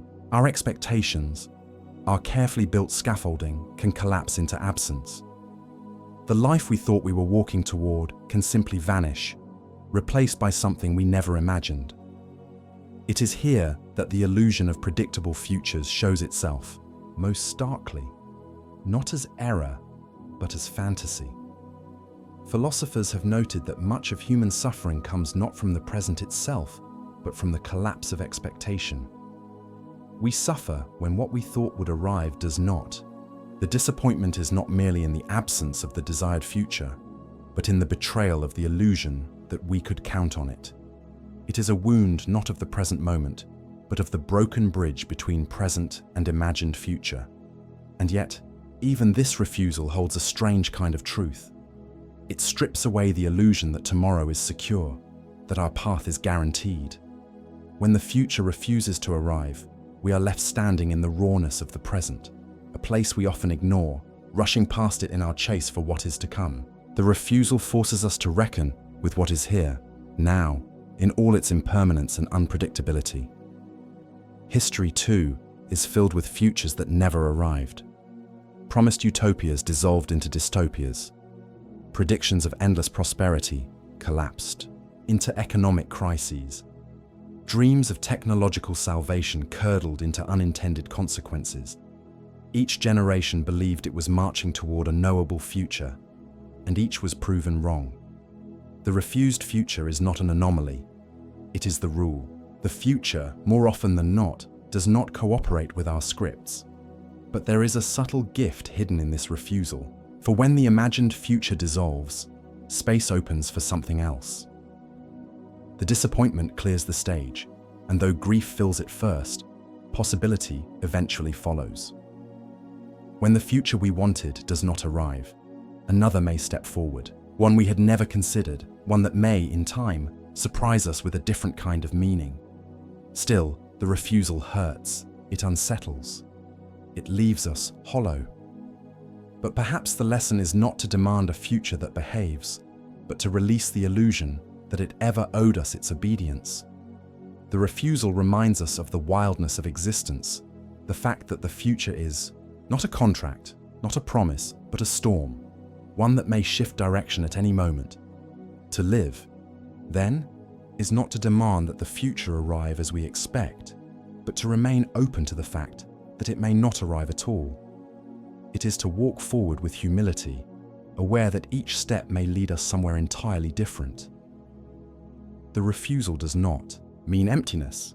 It means unpredictability. And within unpredictability lies both despair and wonder. The illusion of predictable futures shatters here, revealing a horizon that cannot be promised, only encountered. Every choice we make casts a shadow, not just forward into the consequences that unfold, but backward into the paths we abandoned. For every road walked, there are countless others left untrodden, lingering behind us like ghosts. They do not vanish. They haunt the corridors of memory and imagination, whispering of what might have been, reminding us of futures that never took shape. These ghosts are not silent. They speak in the language of, if only. If only I had said yes. If only I had turned left instead of right. If only I had chosen differently. They rise in the stillness of sleepless nights, replaying crossroads, inserting themselves into conversations, resurfacing in the smallest triggers. The decision made in an instant may be relived for decades through the presence of the paths not chosen. Psychologists call this counterfactual thinking, our mind's tendency to imagine alternative versions of reality. But beyond science, these imagined futures carry a weight far heavier than mere cognition. They can feel like actual presences, living phantoms that exist parallel to us, walking alongside our lives, just out of reach. We feel them as missed lives, missed loves, missed destinies. And their haunting grows sharper when life delivers hardship, when the path chosen feels jagged. Yet the haunting is not always sorrowful. Sometimes it is wistful, even tender. We imagine the life that might have been with an old friend, a former lover, a job we almost accepted. These futures remain untouched, preserved in their perfection. They cannot decay because they never existed. They glow with an almost supernatural allure, as if the mere act of not choosing them made them eternal. But here lies the trick. The ghost of a choice not taken is always a polished illusion. It is not the truth of what might have been, but a projection sculpted by memory and desire. We forget that the road we did not walk might have had its own failures, its own disappointments, its own shadows. By refusing to manifest, it avoids the erosion of reality, remaining forever pure in its absence. In this way, these ghosts are not mirrors of truth, but mirrors of longing. Still, their grip is powerful. Entire lives can be lived in mourning for the unlived.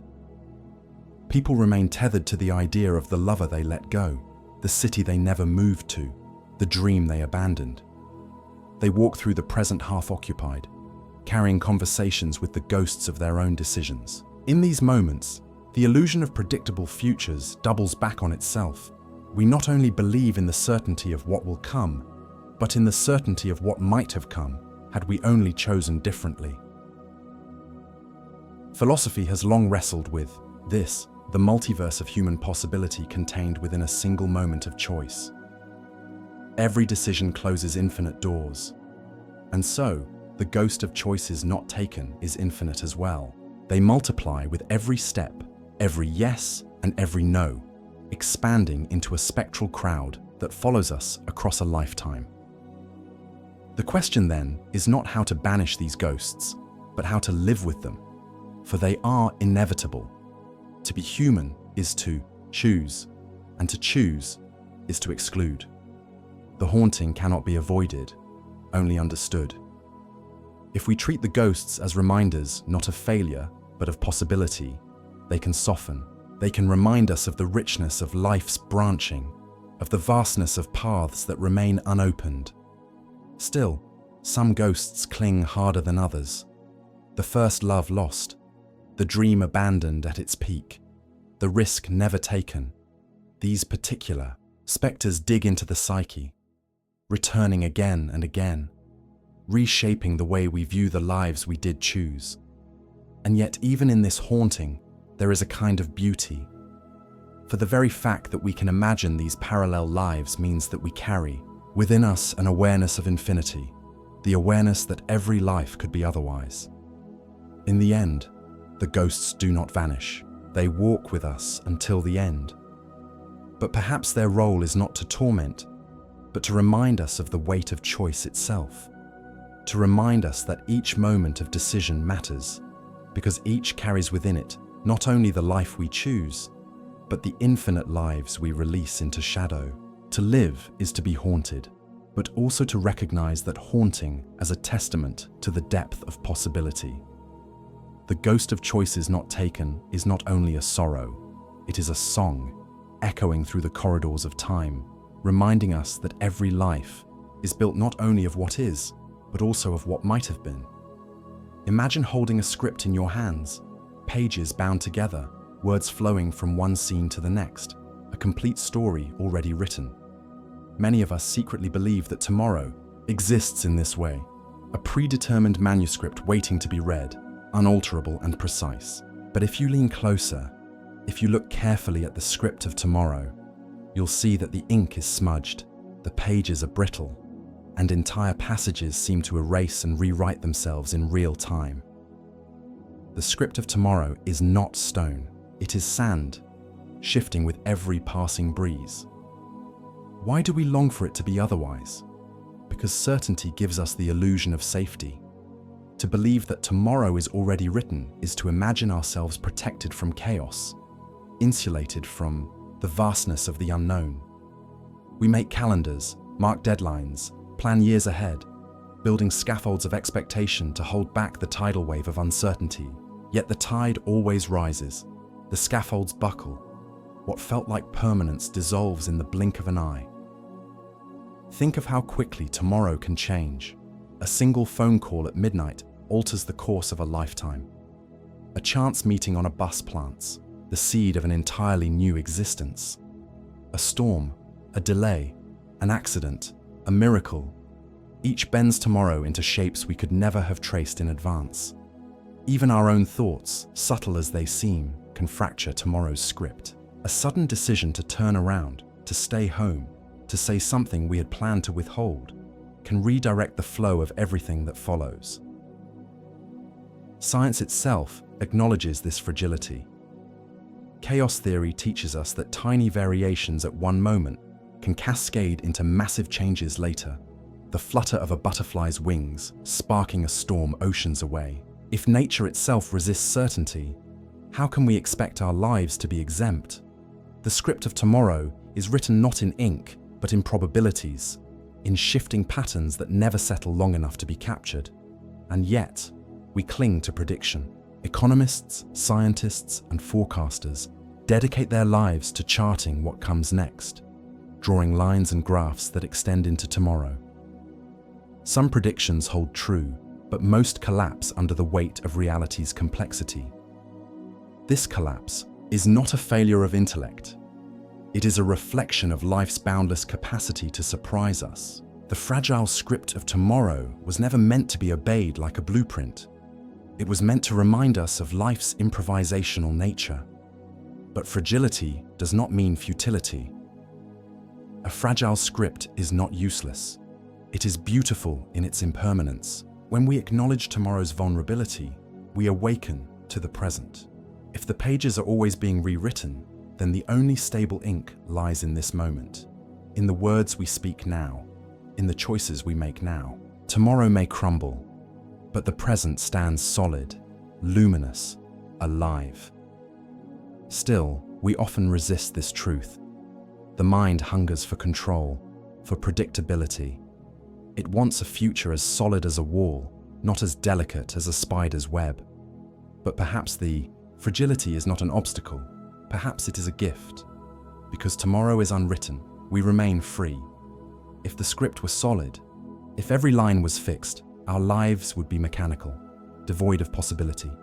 It is the uncertainty, the soft mutability of tomorrow, that makes life alive. And so instead of clutching at predictions, we can approach tomorrow like a dream, flexible, fluid, ever-shifting.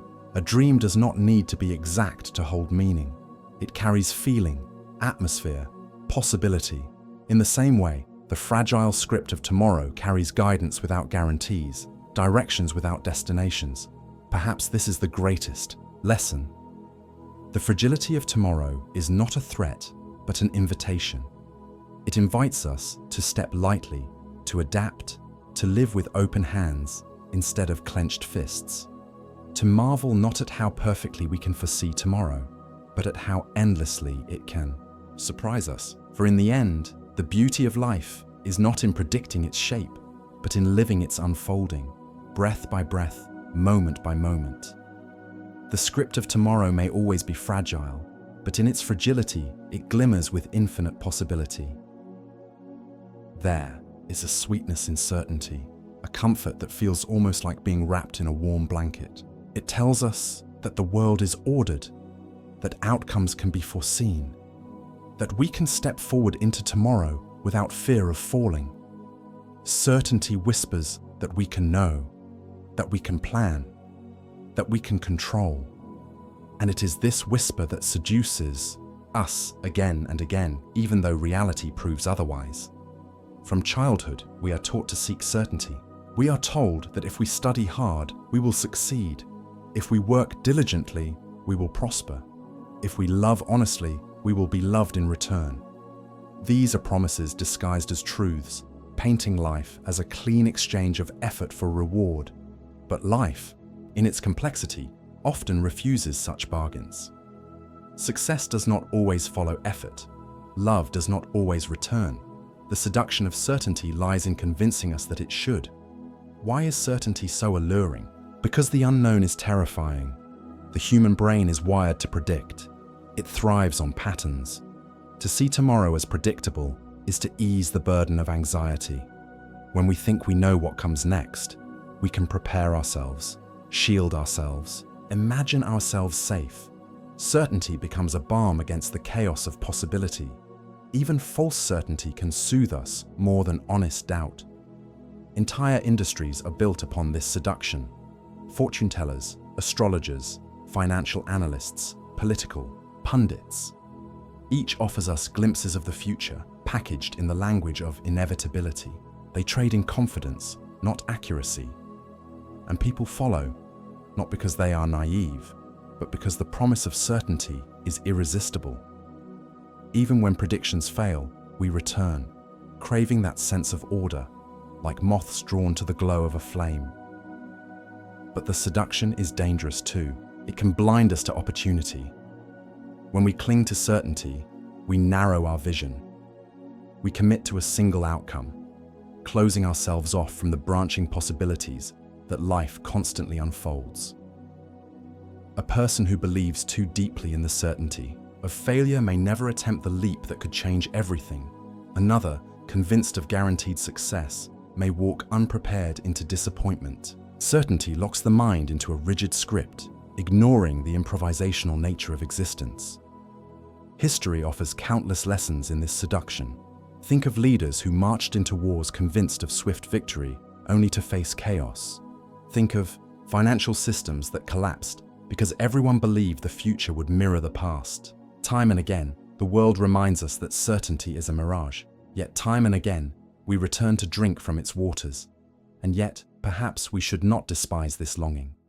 The desire for certainty is deeply human. It arises not from weakness, but from the vulnerability of being alive in a universe that is vast, unpredictable, and indifferent. Certainty gives us the courage to move, to act, to build. Without it, we might be paralyzed by the immensity of uncertainty. The seduction, though fragile, has its role. It pushes us forward, even when the ground is shifting beneath our feet. The key, then, is not to abandon certainty entirely, but to hold it lightly, to see it as a story we tell ourselves, useful, but not absolute, to recognize its warmth, but not confuse it with truth. to accept that while certainty seduces us, the deeper beauty lies in uncertainty's embrace. For it is only in the unknown that true possibility thrives. The seduction of certainty is strong, but if we can learn to resist its grip, or at least to recognize it as illusion, we may discover something greater, the strength to live not by prediction, but by presence, not by the illusion of knowing, but by the wonder of not knowing what comes next. There is a peculiar silence that follows the collapse of a prediction. It is the hush of shattered confidence, the disorienting pause where we realize the map we clutched so tightly was nothing more than paper in the rain. A prediction, no matter how carefully constructed, feels solid until it doesn't. And when it fails spectacularly, exposing not only the limits of knowledge, but also the fragility of our trust in foresight itself. Think of the grand predictions of history, empires proclaimed eternal that crumbled within decades, markets deemed unshakable that fell in days, revolutions that promised paradise but descended into ruin. Each collapse reveals the same truth. Certainty is brittle, and the future is wild. No algorithm, no prophecy, no model can tame the sheer magnitude of possibility. The illusion of predictability breaks apart the moment reality asserts its chaos. But collapse is not confined to history books. It lives in the intimacy of our personal lives as well. The relationship we thought would last forever dissolves. The career path we saw as straight and secure veers suddenly into uncertainty. The health we assumed was unshakable falters. We are left bewildered, staring at a tomorrow that refuses to align with yesterday's expectations. In those moments, the collapse of prediction is not abstract. It is visceral, painful, inescapably human. Why do predictions collapse? Because they are built upon the scaffolding of assumptions. Assumptions about human behavior, about stability, about continuity. But the world is not built for continuity. It is built for change. One small deviation, a choice, a chance encounter, a disaster, ripples outward until the prediction unravels entirely. The collapse is not a failure of logic, but a reminder of complexity. The web of causality is too vast, too intricate for certainty to endure. And yet, we rarely learn. Each collapse is followed by renewed attempts to predict. Economists rebuild models, meteorologists refine algorithms, individuals make new plans. The cycle continues because the craving for certainty outweighs the memory of collapse. We are addicted to foresight, even when it betrays us. But what if collapse itself holds wisdom? When a prediction shatters, it exposes the raw texture of reality. It reminds us that life is not a script to be read, but a story unfolding. It teaches humility, revealing that our vision is always partial, our control always limited. The collapse of prediction invites us to live differently, not in fear of uncertainty, but in relationship with it. There is also liberation in collapse. When the future we expected dissolves, we are freed from the burden of its inevitability. New possibilities open where the rigid line once stood. The collapse of one prediction clears the ground for countless others. What once felt like loss may, in time, reveal itself as expansion. Of course, collapse can wound deeply. It can shake our identity, fracture our confidence, leave us adrift in a sea of doubt. But if we sit with the silence after the fall, if we resist the urge to immediately rebuild certainty, we may hear something subtler, the voice of possibility, whispering from the edges of the unknown. In the end, the collapse of predictions is not a tragedy, but a truth that reminds us that the future is not a destination to be charted, but a mystery to be lived. Each collapse is a doorway, forcing us to step into the unknown with open eyes, unburdened by illusions. And in that stepping, we may discover that the beauty of life lies not in the accuracy of our predictions, but in the resilience of our response. When those predictions inevitably collapse, human beings are pattern seekers by nature. From the moment we first looked up at the night sky, we traced constellations out of scattered stars, weaving stories from dots of light. In the rustle of leaves, The roll of thunder, the movement of clouds, we searched for repetition. Something we could recognize, something we could predict. Patterns reassure us. They whisper that the universe is not chaos, but order, not random, but meaningful. The comfort of patterns lies in their ability to make the future feel less threatening. If winter follows autumn, if night follows day, then perhaps our lives too follow some hidden rhythm. By spotting patterns, we feel prepared, even in the face of the unknown.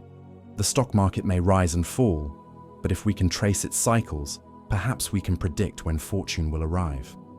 Relationships may flourish or falter, but if we can understand the pattern of human behavior, perhaps we can avoid heartbreak. Patterns become the scaffolding upon which we build our expectations. Science itself is built on this comfort. The laws of physics are, at their heart, patterns observed and measured. Gravity pulls, light travels at a constant speed, atoms bond in predictable ways. The repetition of phenomena gives rise to trust. Trust that the sun will rise tomorrow, that water will boil at the same temperature, that the earth will keep spinning.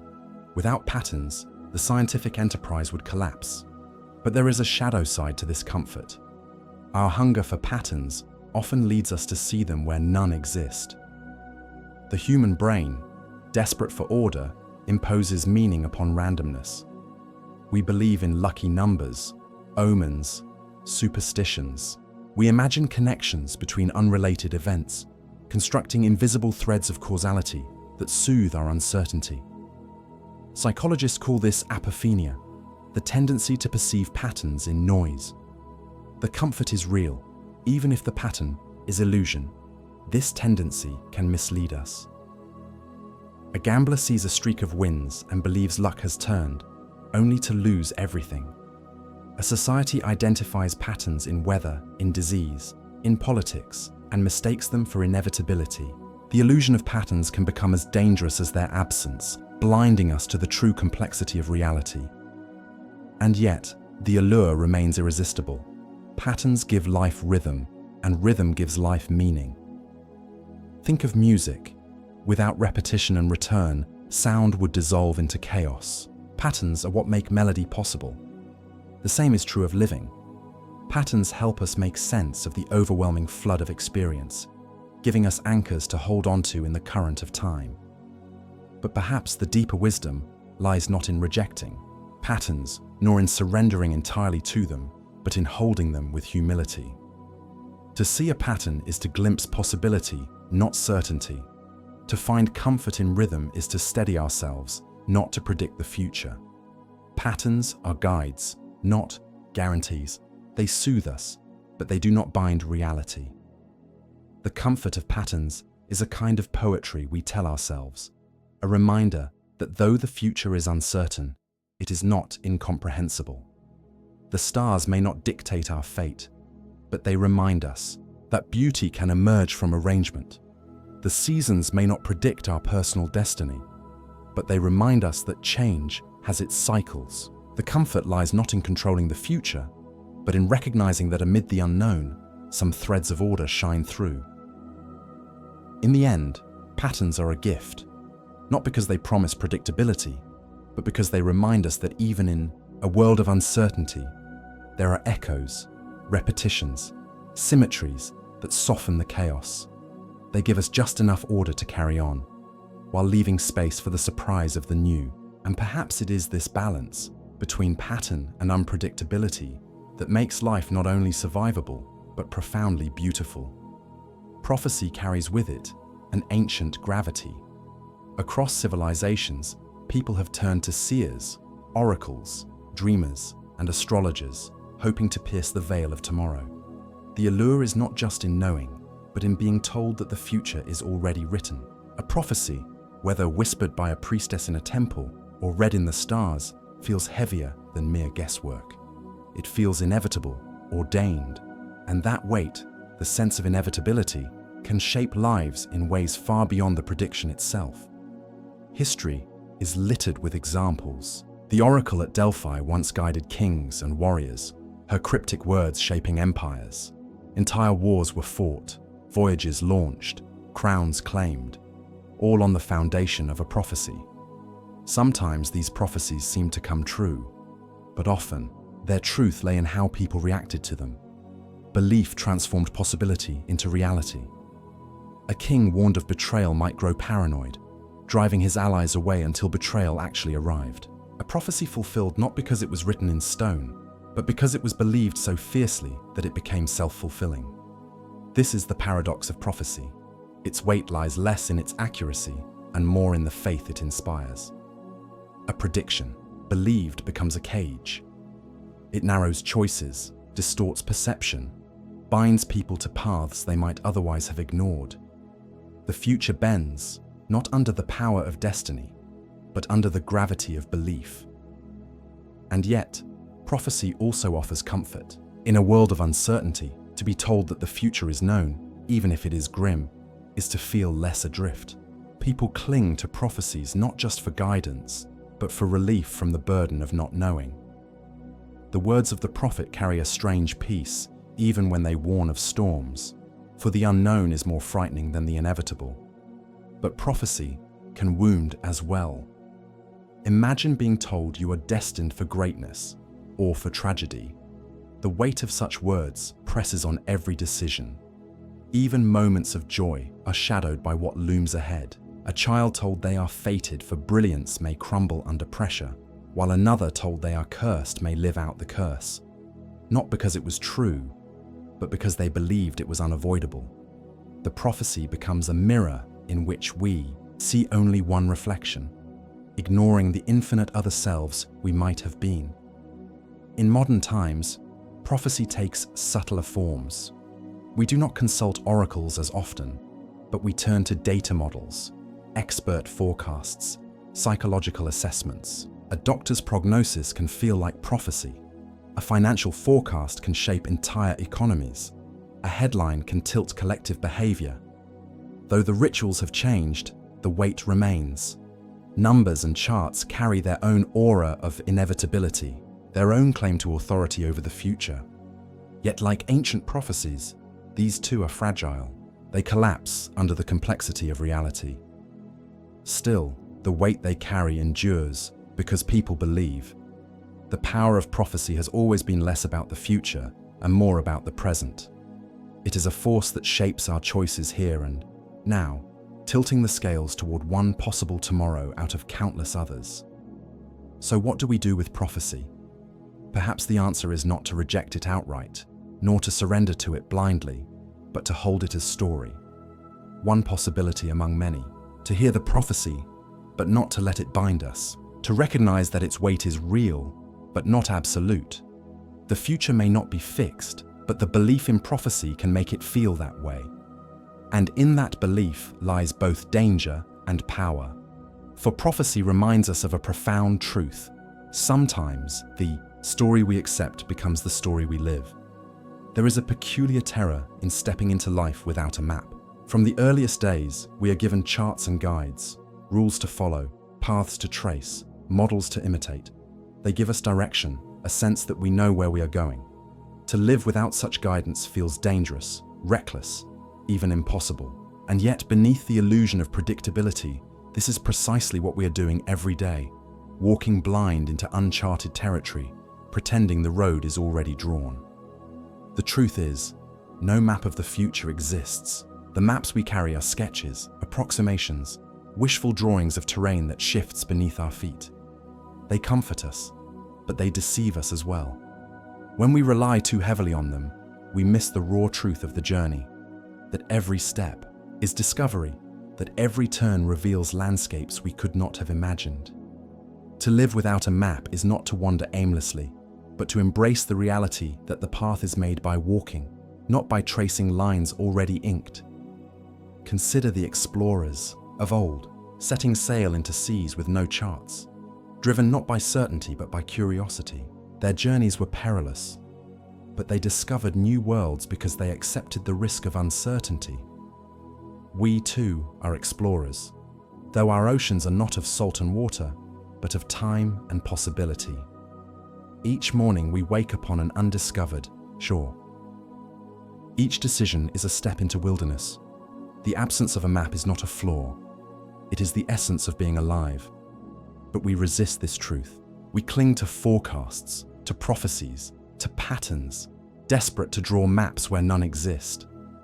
We treat the fragile script of tomorrow as though it were a fixed atlas. And when the world betrays those maps, when predictions collapse, when certainty crumbles, we feel betrayed, lost. Yet perhaps it is not loss at all. Perhaps it is an invitation to live with presence, with adaptability, with courage. Living without a map requires trust. Not in the future, for the future will not be tamed, but in ourselves. Trust that we can navigate storm and stillness alike. Trust that even without a drawn line, we can move, decide, create. The absence of a map does not mean the absence of direction. It means the direction must come from within, not from ink upon paper. And there is beauty in this kind of living. When we abandon the illusion of fixed paths, we open ourselves to serendipity. The unexpected becomes not a threat, but a companion. The wrong turn becomes discovery. The delay becomes an encounter. Life, without a map, becomes richer, fuller, more alive. We stop measuring ourselves against imagined destinations and start savoring the terrain beneath our feet. Of course, uncertainty is not always easy. It can be frightening, overwhelming. But even fear is softened when we stop demanding guarantees. A map gives the illusion of safety, but it cannot protect us from the storms of existence. Presence, adaptability, and courage. These are the true tools of navigation. With them, we can step into the unknown, not as victims of uncertainty, but as participants in a living, unfolding mystery. In the end, to live without a map is not to be lost. It is to accept that we are all travelers in a landscape too vast for any chart. It is to recognize that the illusion of predictable futures was never meant to cage us, but to remind us of life's boundless possibility. We walk forward, not because the way is drawn, but because the journey itself is the meaning. Tomorrow is not mapped, it is waiting, and we are already on the road. Silence is never truly empty. It has a gravity, a texture, a presence that fills a room more powerfully than sound ever could. Imagine stepping into a vast cathedral with no one inside. The air itself seems thick, almost alive, as though silence were pressing against your skin, waiting for you to acknowledge it. That is the weight of quiet. Not absence, but density, a fullness that language can only scratch at. We spend so much of our lives fleeing silence. The world hums constantly, phones buzzing, screens glowing, engines whirring, voices weaving in endless exchange. We convince ourselves that noise means connection, that chatter means life. And yet, when the noise falls away, when the hum of activity dissolves, something deeper emerges. It is not nothingness, but a presence that confronts us, as if silence were a mirror holding up the truth we spend so long avoiding. For many, quiet feels heavy because it reveals what we are not ready to face. The unresolved thoughts, the buried griefs, the doubts that chatter drowns out, all rise to the surface when sound recedes. Silence does not create them, it simply exposes them. That is why some people cannot bear to sit alone without music or voices. In the weight of quiet, the masks fall away, and what remains is naked and raw. But if we lean into it, if we learn to sit beneath its gravity, silence becomes not oppressive, but transformative. It is a crucible. In silence, the mind begins to reorder itself. Thoughts that once scattered like startled birds begin to settle. Emotions tangled in noise start to untie. Quiet does not demand, it allows. And in allowing, it gives us space to see. There is also a sacredness in silence, the kind known by monks in cloisters, by writers staring at blank pages, by astronauts drifting beyond radio signals. It is a reminder that behind every sound, every movement, there exists stillness, like the ocean beneath waves. Sound is temporary, but silence is eternal, waiting patiently beneath the noise, steady as the ground beneath our restless steps. Think of the stars. They shine in silence, burning across vast distances without a whisper. The universe itself, for all its expansion and fury, is draped in an ocean of quiet so deep that even light struggles to carry across it. To touch silence is to touch that same cosmic depth, a reminder that we are small, yes, but also part of something immeasurably vast. And yet, silence is not always cosmic. It is in the pauses between words when someone says something that shakes us. It is in the breath a lover takes before confessing something true. It is in the stillness of a room after laughter fades. Silence is not only the weight of solitude, it is the weight of meaning. Without it, words would collapse under their own repetition. To carry silence within us is a kind of power. It is the ability to resist the impulse to fill every void, with chatter to allow space for truth to surface. It is patience. It is presence. The weight of quiet is not a burden. It is an anchor. It keeps us from being swept entirely into the storm of noise that threatens to hollow us out. And so, the next time quiet falls heavy around you, resist the instinct to run. Sit with it. Feel its gravity. Let it reveal what it needs to reveal, even if it is uncomfortable. Because in that discomfort lies clarity, and in clarity lies freedom. The weight of quiet is not emptiness. It is the world asking you to listen, not outward, but inward. Silence is often mistaken for passivity, for emptiness, for the absence of meaning. Yet silence is never neutral. It communicates in ways louder than words, sharper than arguments, and more enduring than speeches. When silence enters a moment, it shifts the entire atmosphere, altering how we interpret what is happening around us. Think of the silence after someone asks a question that no one dares to answer. The air grows taut, and in that stretch of quiet, everything is amplified. The shuffle of feet, the quickened breath, the racing of hearts. The silence itself becomes the answer. Hesitation, fear, uncertainty. Words may be withheld, but meaning radiates, undeniable and raw. In relationships, silence often says more than conversation. A pause in the middle of a fight can wound more deeply than shouted insults. A refusal to reply can sting sharper than rejection. Silence can become a wall, a punishment, a deliberate absence where once there was connection. But silence can also be a gift, the kind that holds space for another to open up, the kind that says, "I will not interrupt. I am here, waiting." Nature too has its silences, and they speak volumes. The hush before a storm is charged with anticipation, as if the world itself is holding its breath. The sudden stillness in a forest when predators approach is a language of survival, a warning written in quiet. Even the desert, vast and soundless, whispers of time itself, of eons stretched across stone and sand. To hear silence in these places is to learn that communication is not bound to voices or words. In spiritual traditions, silence is not emptiness, but presence. Monks sit in silence to hear what cannot be said. Mystics speak of the still small voice, a whisper that can only be discerned when all outer clamor falls away. In silence, many report hearing themselves more clearly, or perhaps something greater than themselves. Silence is a bridge, not a void. Consider the silence shared between two people who love each other. There is no need to fill it, no urgency to escape it. That silence is not emptiness, but fullness, a language of trust. The unspoken becomes more eloquent than speech.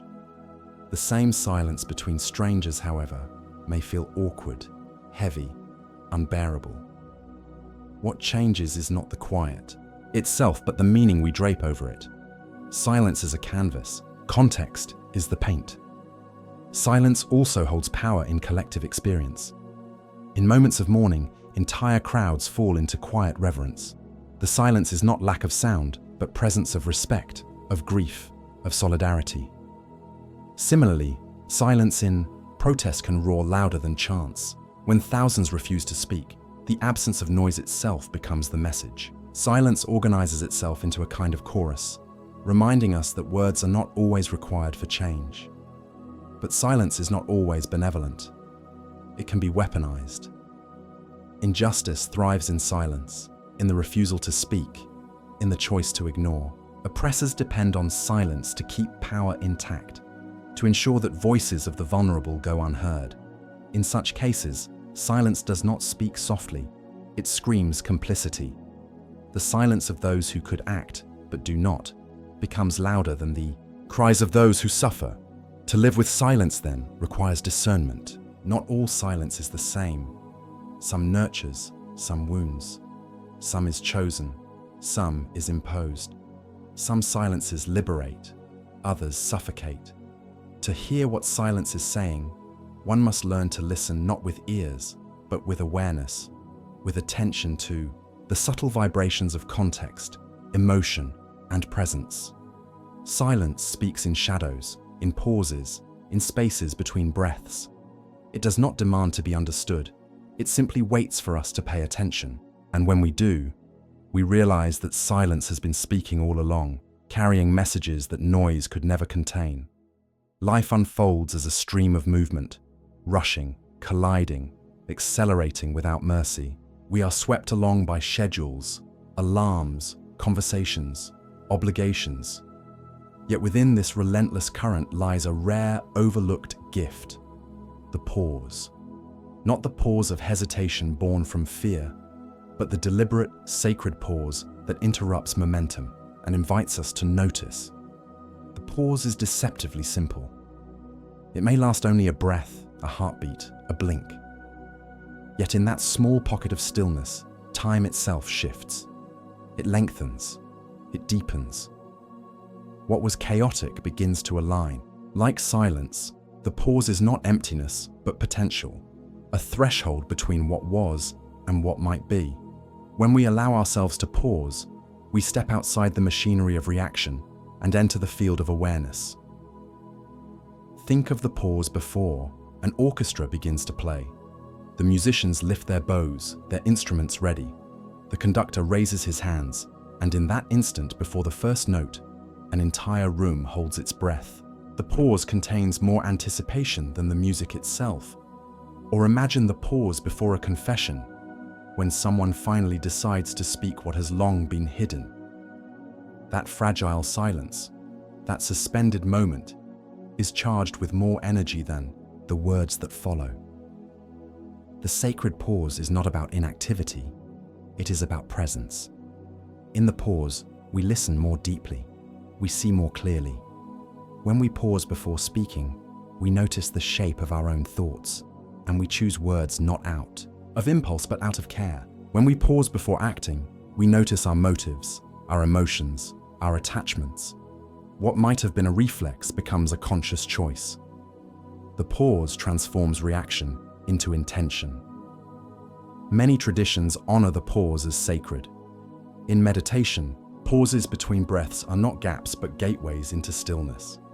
In prayer, pauses allow space for listening, not just speaking. Even in ancient rituals, silence or stillness was woven between chants or movements, not as absence but as rhythm. The pause completes the flow. Without it, the flow collapses into noise. Our world, however, fears pauses. We fill every gap with distraction, checking phones at red lights, turning on music while cooking, speaking simply to avoid silence. We treat pauses as inconveniences rather than opportunities. Yet this constant avoidance erodes our ability to listen to ourselves. Without pause, we become machines, endlessly responding, endlessly doing, endlessly exhausted. The sacred pause is also the soil of creativity. Writers know the pause between drafts, where the mind silently reorganizes and imagines. Painters step back from the canvas and, in that stillness, see what they could not see while moving the brush. Even nature itself demonstrates this wisdom. Winter is the Earth's pause, a season of dormancy where life gathers strength for spring. Growth demands pause as much as action. Consider the pause at the end of a sentence. Without it, words collapse into one another, becoming incomprehensible. Punctuation itself is a recognition of the sacred pause, a symbol that meaning requires space as much as it requires language. Life, too, needs its punctuation. Without it, we cannot make sense of the story. To embrace the sacred pause is to reclaim sovereignty over time. It is to declare that we are not enslaved by momentum, that we can stop, even briefly, and inhabit the present moment fully. In a world addicted to speed, the pause is radical. It resists the demand for productivity and honors the truth that being is as valuable as doing. When you pause, you enter the liminal, the in-between. It may feel vulnerable, uncertain, even uncomfortable. Yet in that liminal space lies transformation. The sacred pause is not a void to be feared, but a threshold to be honored. And so, the next time life rushes you forward, remember, you are allowed to pause, to breathe, to notice, to let silence fill the cracks. The pause is not wasted time. It is sacred time. And in its quiet embrace, you might find the clarity, the wisdom, the courage to continue with greater depth. Stillness is not the absence of life. It is the place where life gathers its strength. We often imagine stillness as an interruption, a pause between real moments. But in truth, stillness is a presence all its own. And like every presence, it leaves echoes, ripples that extend far beyond the moment itself. Think of a lake at dawn. The surface is so calm, it mirrors the world, the sky, the trees, even your own face leaning close. Then, a single pebble drops. Ripples stretch outward, carrying the touch of that one motion across the entire expanse. Stillness too responds this way. The moments we step into quiet may feel small, almost invisible, but they leave echoes that touch everything around us. When you allow yourself a moment of stillness, your body notices first. Muscles unclench, breath deepens, heart rate slows. But the echo does not end there. The nervous system recalibrates, shifting out of survival mode into restoration. The echo of stillness lingers long after the silence has ended, in the way you carry yourself, in the tone of your voice, in the steadiness of your thoughts. The mind, too, reverberates with stillness. In a world saturated with information, we often believe clarity comes from gathering more data, more opinions, more input. Yet often clarity comes from less. When the chatter of thought subsides, even briefly, insight rises like a mountain, breaking through fog. The echo of stillness is that clarity, not a fleeting spark, but a resonance that continues long after the moment itself. Relationships are also touched by these echoes. A parent who sits quietly with a child communicates safety in a way words cannot. A partner who offers still presence rather than hurried solutions communicates love that endures. Stillness becomes contagious. It passes from one nervous system to another, calming, softening, deepening connection. The echo of stillness reverberates in the spaces between people, carrying harmony where before there was tension.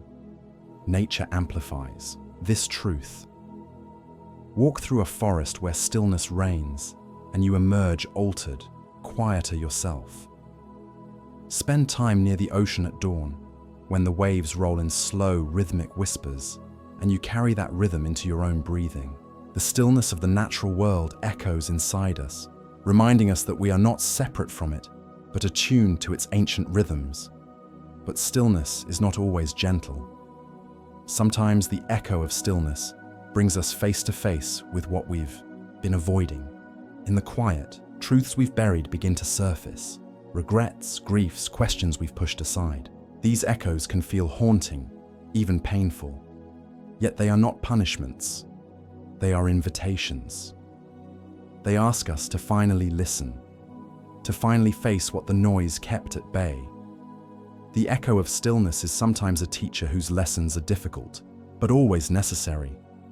Cultivating stillness, then, is not about controlling the echo, but welcoming it.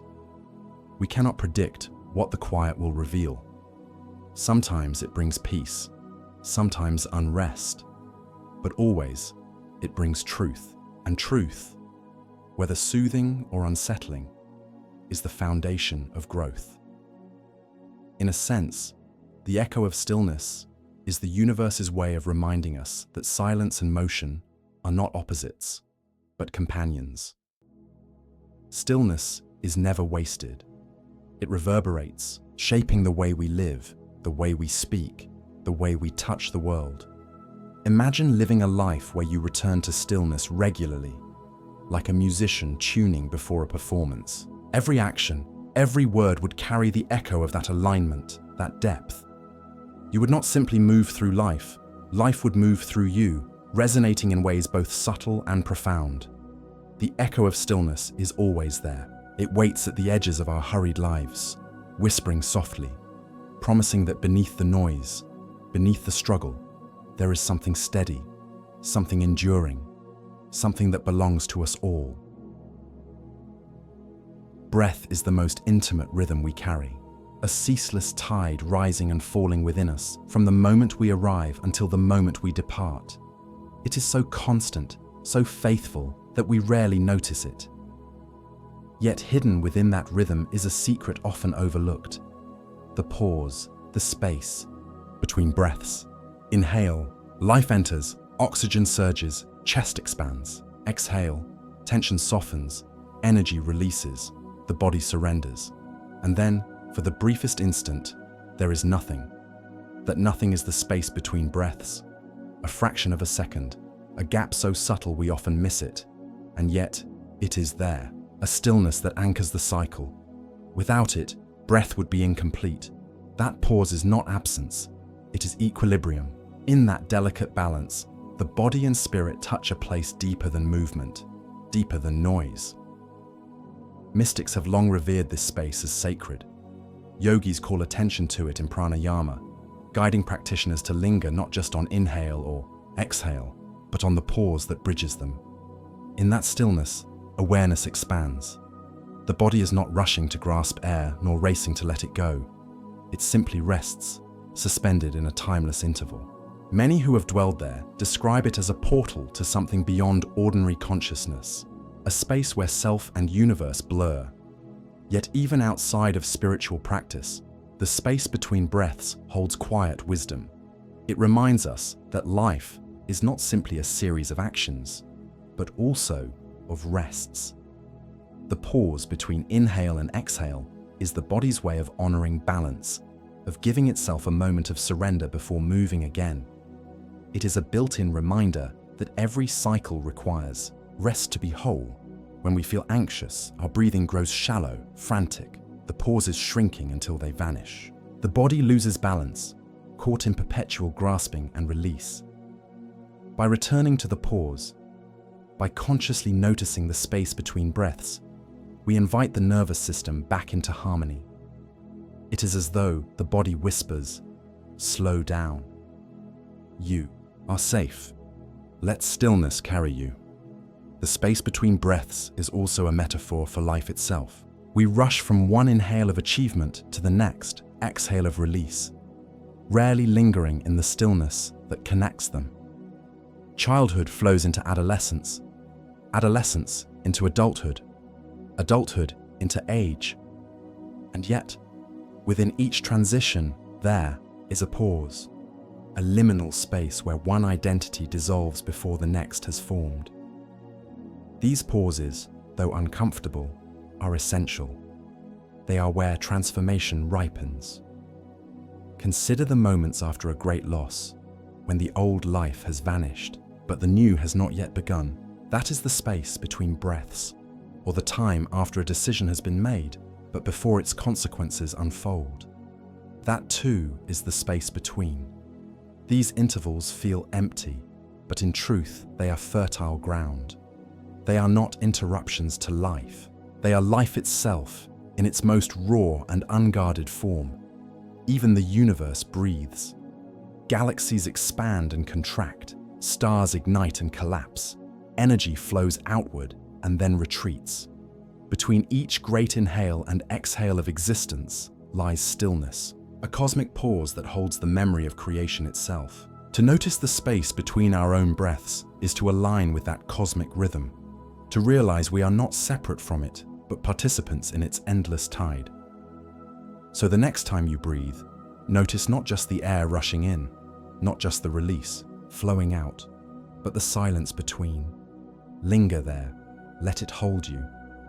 In that fragile pause, there is a profound truth. You are alive, not because you inhale or exhale, but because you are suspended between the two. The pause is not absence. It is presence distilled. The space between breaths is where life speaks most clearly.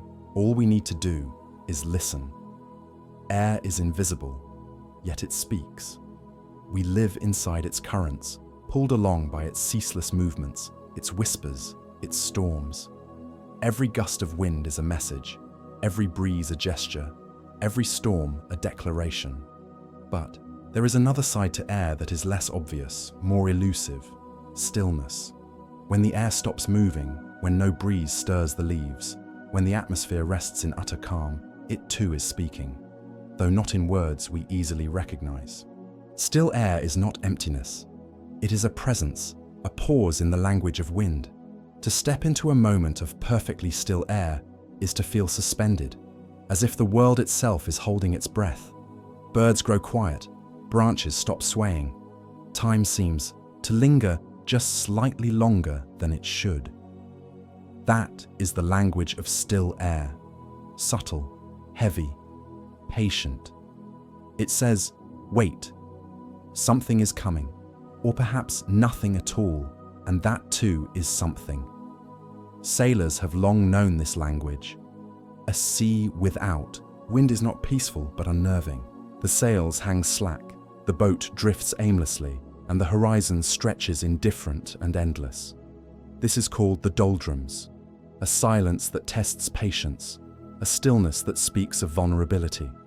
For in still air, one realizes how dependent we are on movement, how quickly stillness can become uncertainty. The air reminds us, nothing is guaranteed, not even the winds we take for granted. Yet still air also teaches presence. In a world of endless momentum, to feel air unmoving is to encounter a rare stillness that invites listening. It strips away the distractions of motion, of rustling leaves, of shifting currents, and leaves us with nothing but the purity of being. It is a reminder that not all communication arrives through sound or motion. Some messages require absolute quiet to be heard. In sacred traditions, air is breath, and breath is spirit. When air is still, it is as if the spirit itself has chosen to rest. Mystics have described these moments as thresholds, where the veil between seen and unseen thins. A temple at dawn before chants begin, a desert at twilight, a mountain peak untouched by wind. In such places, still air feels like a language of presence, a quiet proclamation of the sacred. The stillness of air also holds a mirror to us. When we enter a place where the air is unmoving, we become acutely aware of our own movements, our own breaths, our own pulse. We are reminded that we are not separate from the atmosphere, but entwined with it, carried by it. Still air reflects our own aliveness back to us, a contrast between the stillness outside and the motion within. There is also a weight in still air, an unspoken pressure that can be either calming or suffocating.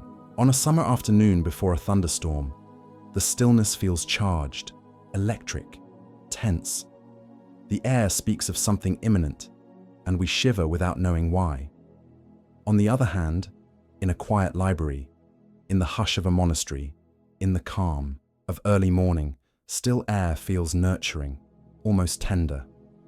It cradles us, reminding us that rest is as vital as movement. The language of still air is not one we decode with intellect, but one we feel with the body. It presses gently on the skin, fills the lungs differently, alters the tempo of the heart. It is a dialogue of sensation rather than thought. To hear it is to surrender analysis and simply be present, receptive, open.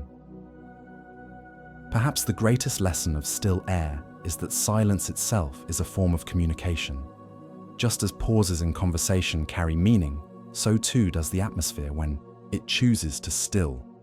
It is the world's way of inviting us to notice, to stop rushing, to feel the invisible presence that sustains us.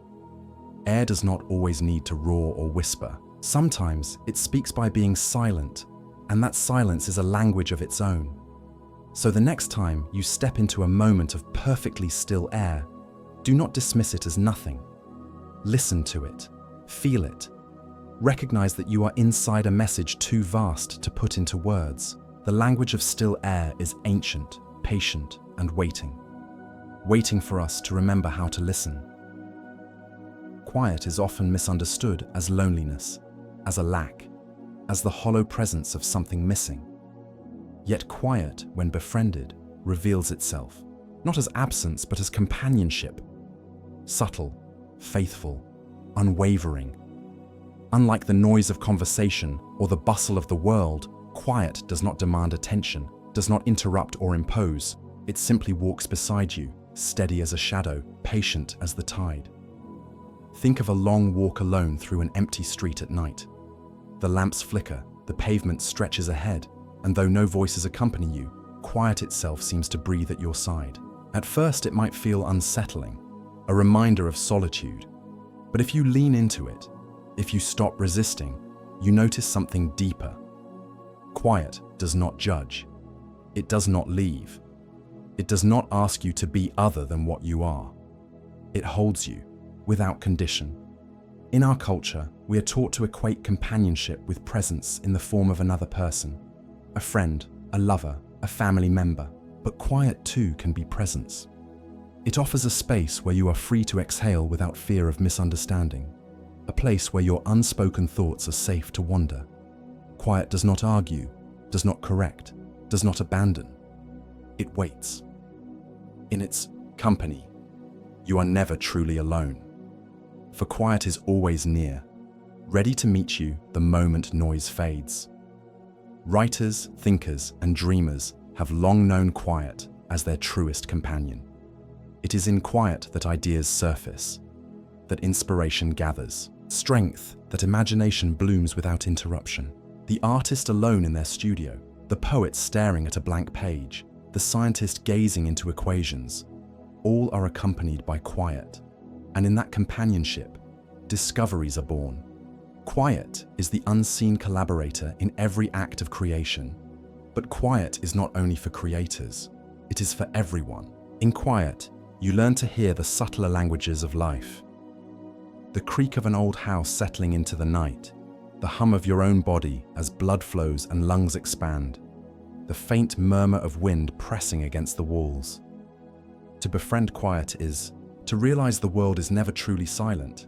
It is alive with subtleties that only reveal themselves when louder sounds recede. There is also healing in quiet. The nervous system, weary from the constant barrage of noise and demand, softens when quiet enters.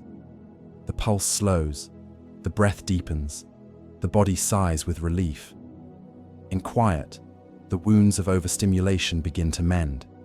It is like sitting in the company of a gentle friend who needs not speak to soothe you. Their very presence is enough. At first, the companionship of quiet may feel strange, even harsh. The mind, accustomed to chatter, will rebel. Thoughts will rise, clamoring for attention, and you may mistake this for loneliness. But if you remain, if you let quiet sit beside you long enough, those thoughts begin to soften, and beneath them, you encounter something rare: yourself. Quiet introduces you to the parts of you that noise has kept hidden. Quiet also sharpens our relationships with others. When we grow comfortable with quiet, we no longer seek to fill every gap in conversation. We allow pauses to stretch, silences to deepen, and in that shared quiet, a new intimacy is born. To sit beside someone in silence without discomfort is to know a bond that transcends words. Quiet, as a companion, teaches us that presence is more powerful than speech. Ultimately, quiet as a companion is not something we must seek. It is something we must recognize.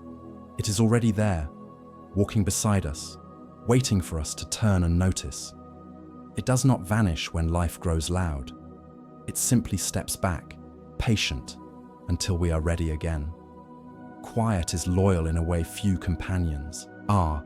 It asks for nothing, yet it gives us everything. So, when the world feels too full, when noise surrounds you, remember that quiet is never far. It is waiting in the spaces between sounds, in the pauses between breaths, in the folds of your own awareness. To let quiet be your companion is to walk through life not alone, but accompanied by a presence vast, tender, and timeless. There are hours in the day that do not rush, do not clamor, do not demand anything of you. They are patient, waiting, like still pools of water, inviting but never insistent. These are the hushed hours, the soft edges of time that cradle us when the world is not watching. You find them in the early dawn, when the sky has not yet decided whether it is night or day. The streets are empty, the birds have not fully begun their chorus, and the air feels suspended, almost as if it has chosen to hold its breath. There is patience in this time, a willingness to let you awaken at your own pace. No pressure, no schedule pressing its weight upon you. Only the patience of a day that has not yet started, waiting gently for you to join it. You also find them in the depth of night, when the world has grown tired of itself. Curtains drawn, lights extinguished, even the hum of the city softens into something resembling rest. These hours do not care if you are awake or asleep. They offer themselves quietly to both states. If you are awake, they give you solitude without judgment. If you are asleep, they guard your rest with silence. These are not hours that hurry to their conclusion. They linger, patient and tender, as though they know their value lies in their slowness. The hushed hours are different from the loud, crowded hours of the day. The busy ones seem to push you forward, rushing you from one task to the next. But hushed hours do the opposite. They wait for you. They open themselves like vast, empty rooms, inviting you to step inside and stay as long as you like. And in that waiting, there is a rare kind of generosity. In these hours, you come to understand that not all of life must be filled with motion. Sometimes, being still is enough. The hushed hours teach you patience not through words, but through presence. They do not scold, they do not hurry. They show you that time can exist without urgency, that it can be gentle, expansive, forgiving. Many people fear the hushed hours because they seem too quiet, too empty. They mistake stillness for absence and patience for boredom. Yet, if you lean into these hours, you realize they are full. They are brimming with small, almost imperceptible details, the tick of a distant clock, the rhythm of your own breathing, the shifting of shadows on the wall. To notice these things is to discover that quiet hours are not empty, but abundant, layered with subtleties that only emerge when the louder parts of the day step aside. The patience of hushed hours is also a mirror. In their stillness, they reflect you back to yourself. The noise of the world often drowns out the sound of your own inner voice, but in these hours, it grows louder, clearer. You hear the questions you have been avoiding, the longings you have silenced, the dreams you have delayed. At first, this can be uncomfortable, even unsettling. But in time, it becomes healing. The hushed hours offer a rare intimacy, the chance to sit with your truest self without distraction. There is a kind of wisdom in aligning with these hours. When you learn their patience, you begin to move differently in the louder parts of your day. You stop rushing toward every deadline, stop filling every silence with sound. You learn that not everything must be solved immediately, that not every space must be crowded with activity. The hushed hours teach you to trust in the natural pace of things. And perhaps this is their greatest gift. They remind us that time is not our enemy. We treat hours as things to be conquered, as enemies to be defeated by productivity. But hushed hours show us another side of time, soft, spacious, merciful. They do not demand, they do not resist, they simply exist, waiting, endlessly patient. So the next time you encounter them, in the pale blue of dawn, in the velvet black of midnight, pause. Let them hold you. Step into their quiet generosity. For in those hushed hours lies a truth too easily forgotten. Not everything in life must be hurried. Some things bloom only in stillness, only in patience, only in the gentle unfolding of hushed time. There are moments when the world seems to pause, not because it has stopped moving, but because you have stepped outside its motion. In those moments, everything continues as it should. The earth turns, the clock ticks, the seasons shift. And yet, for you, there is a suspension.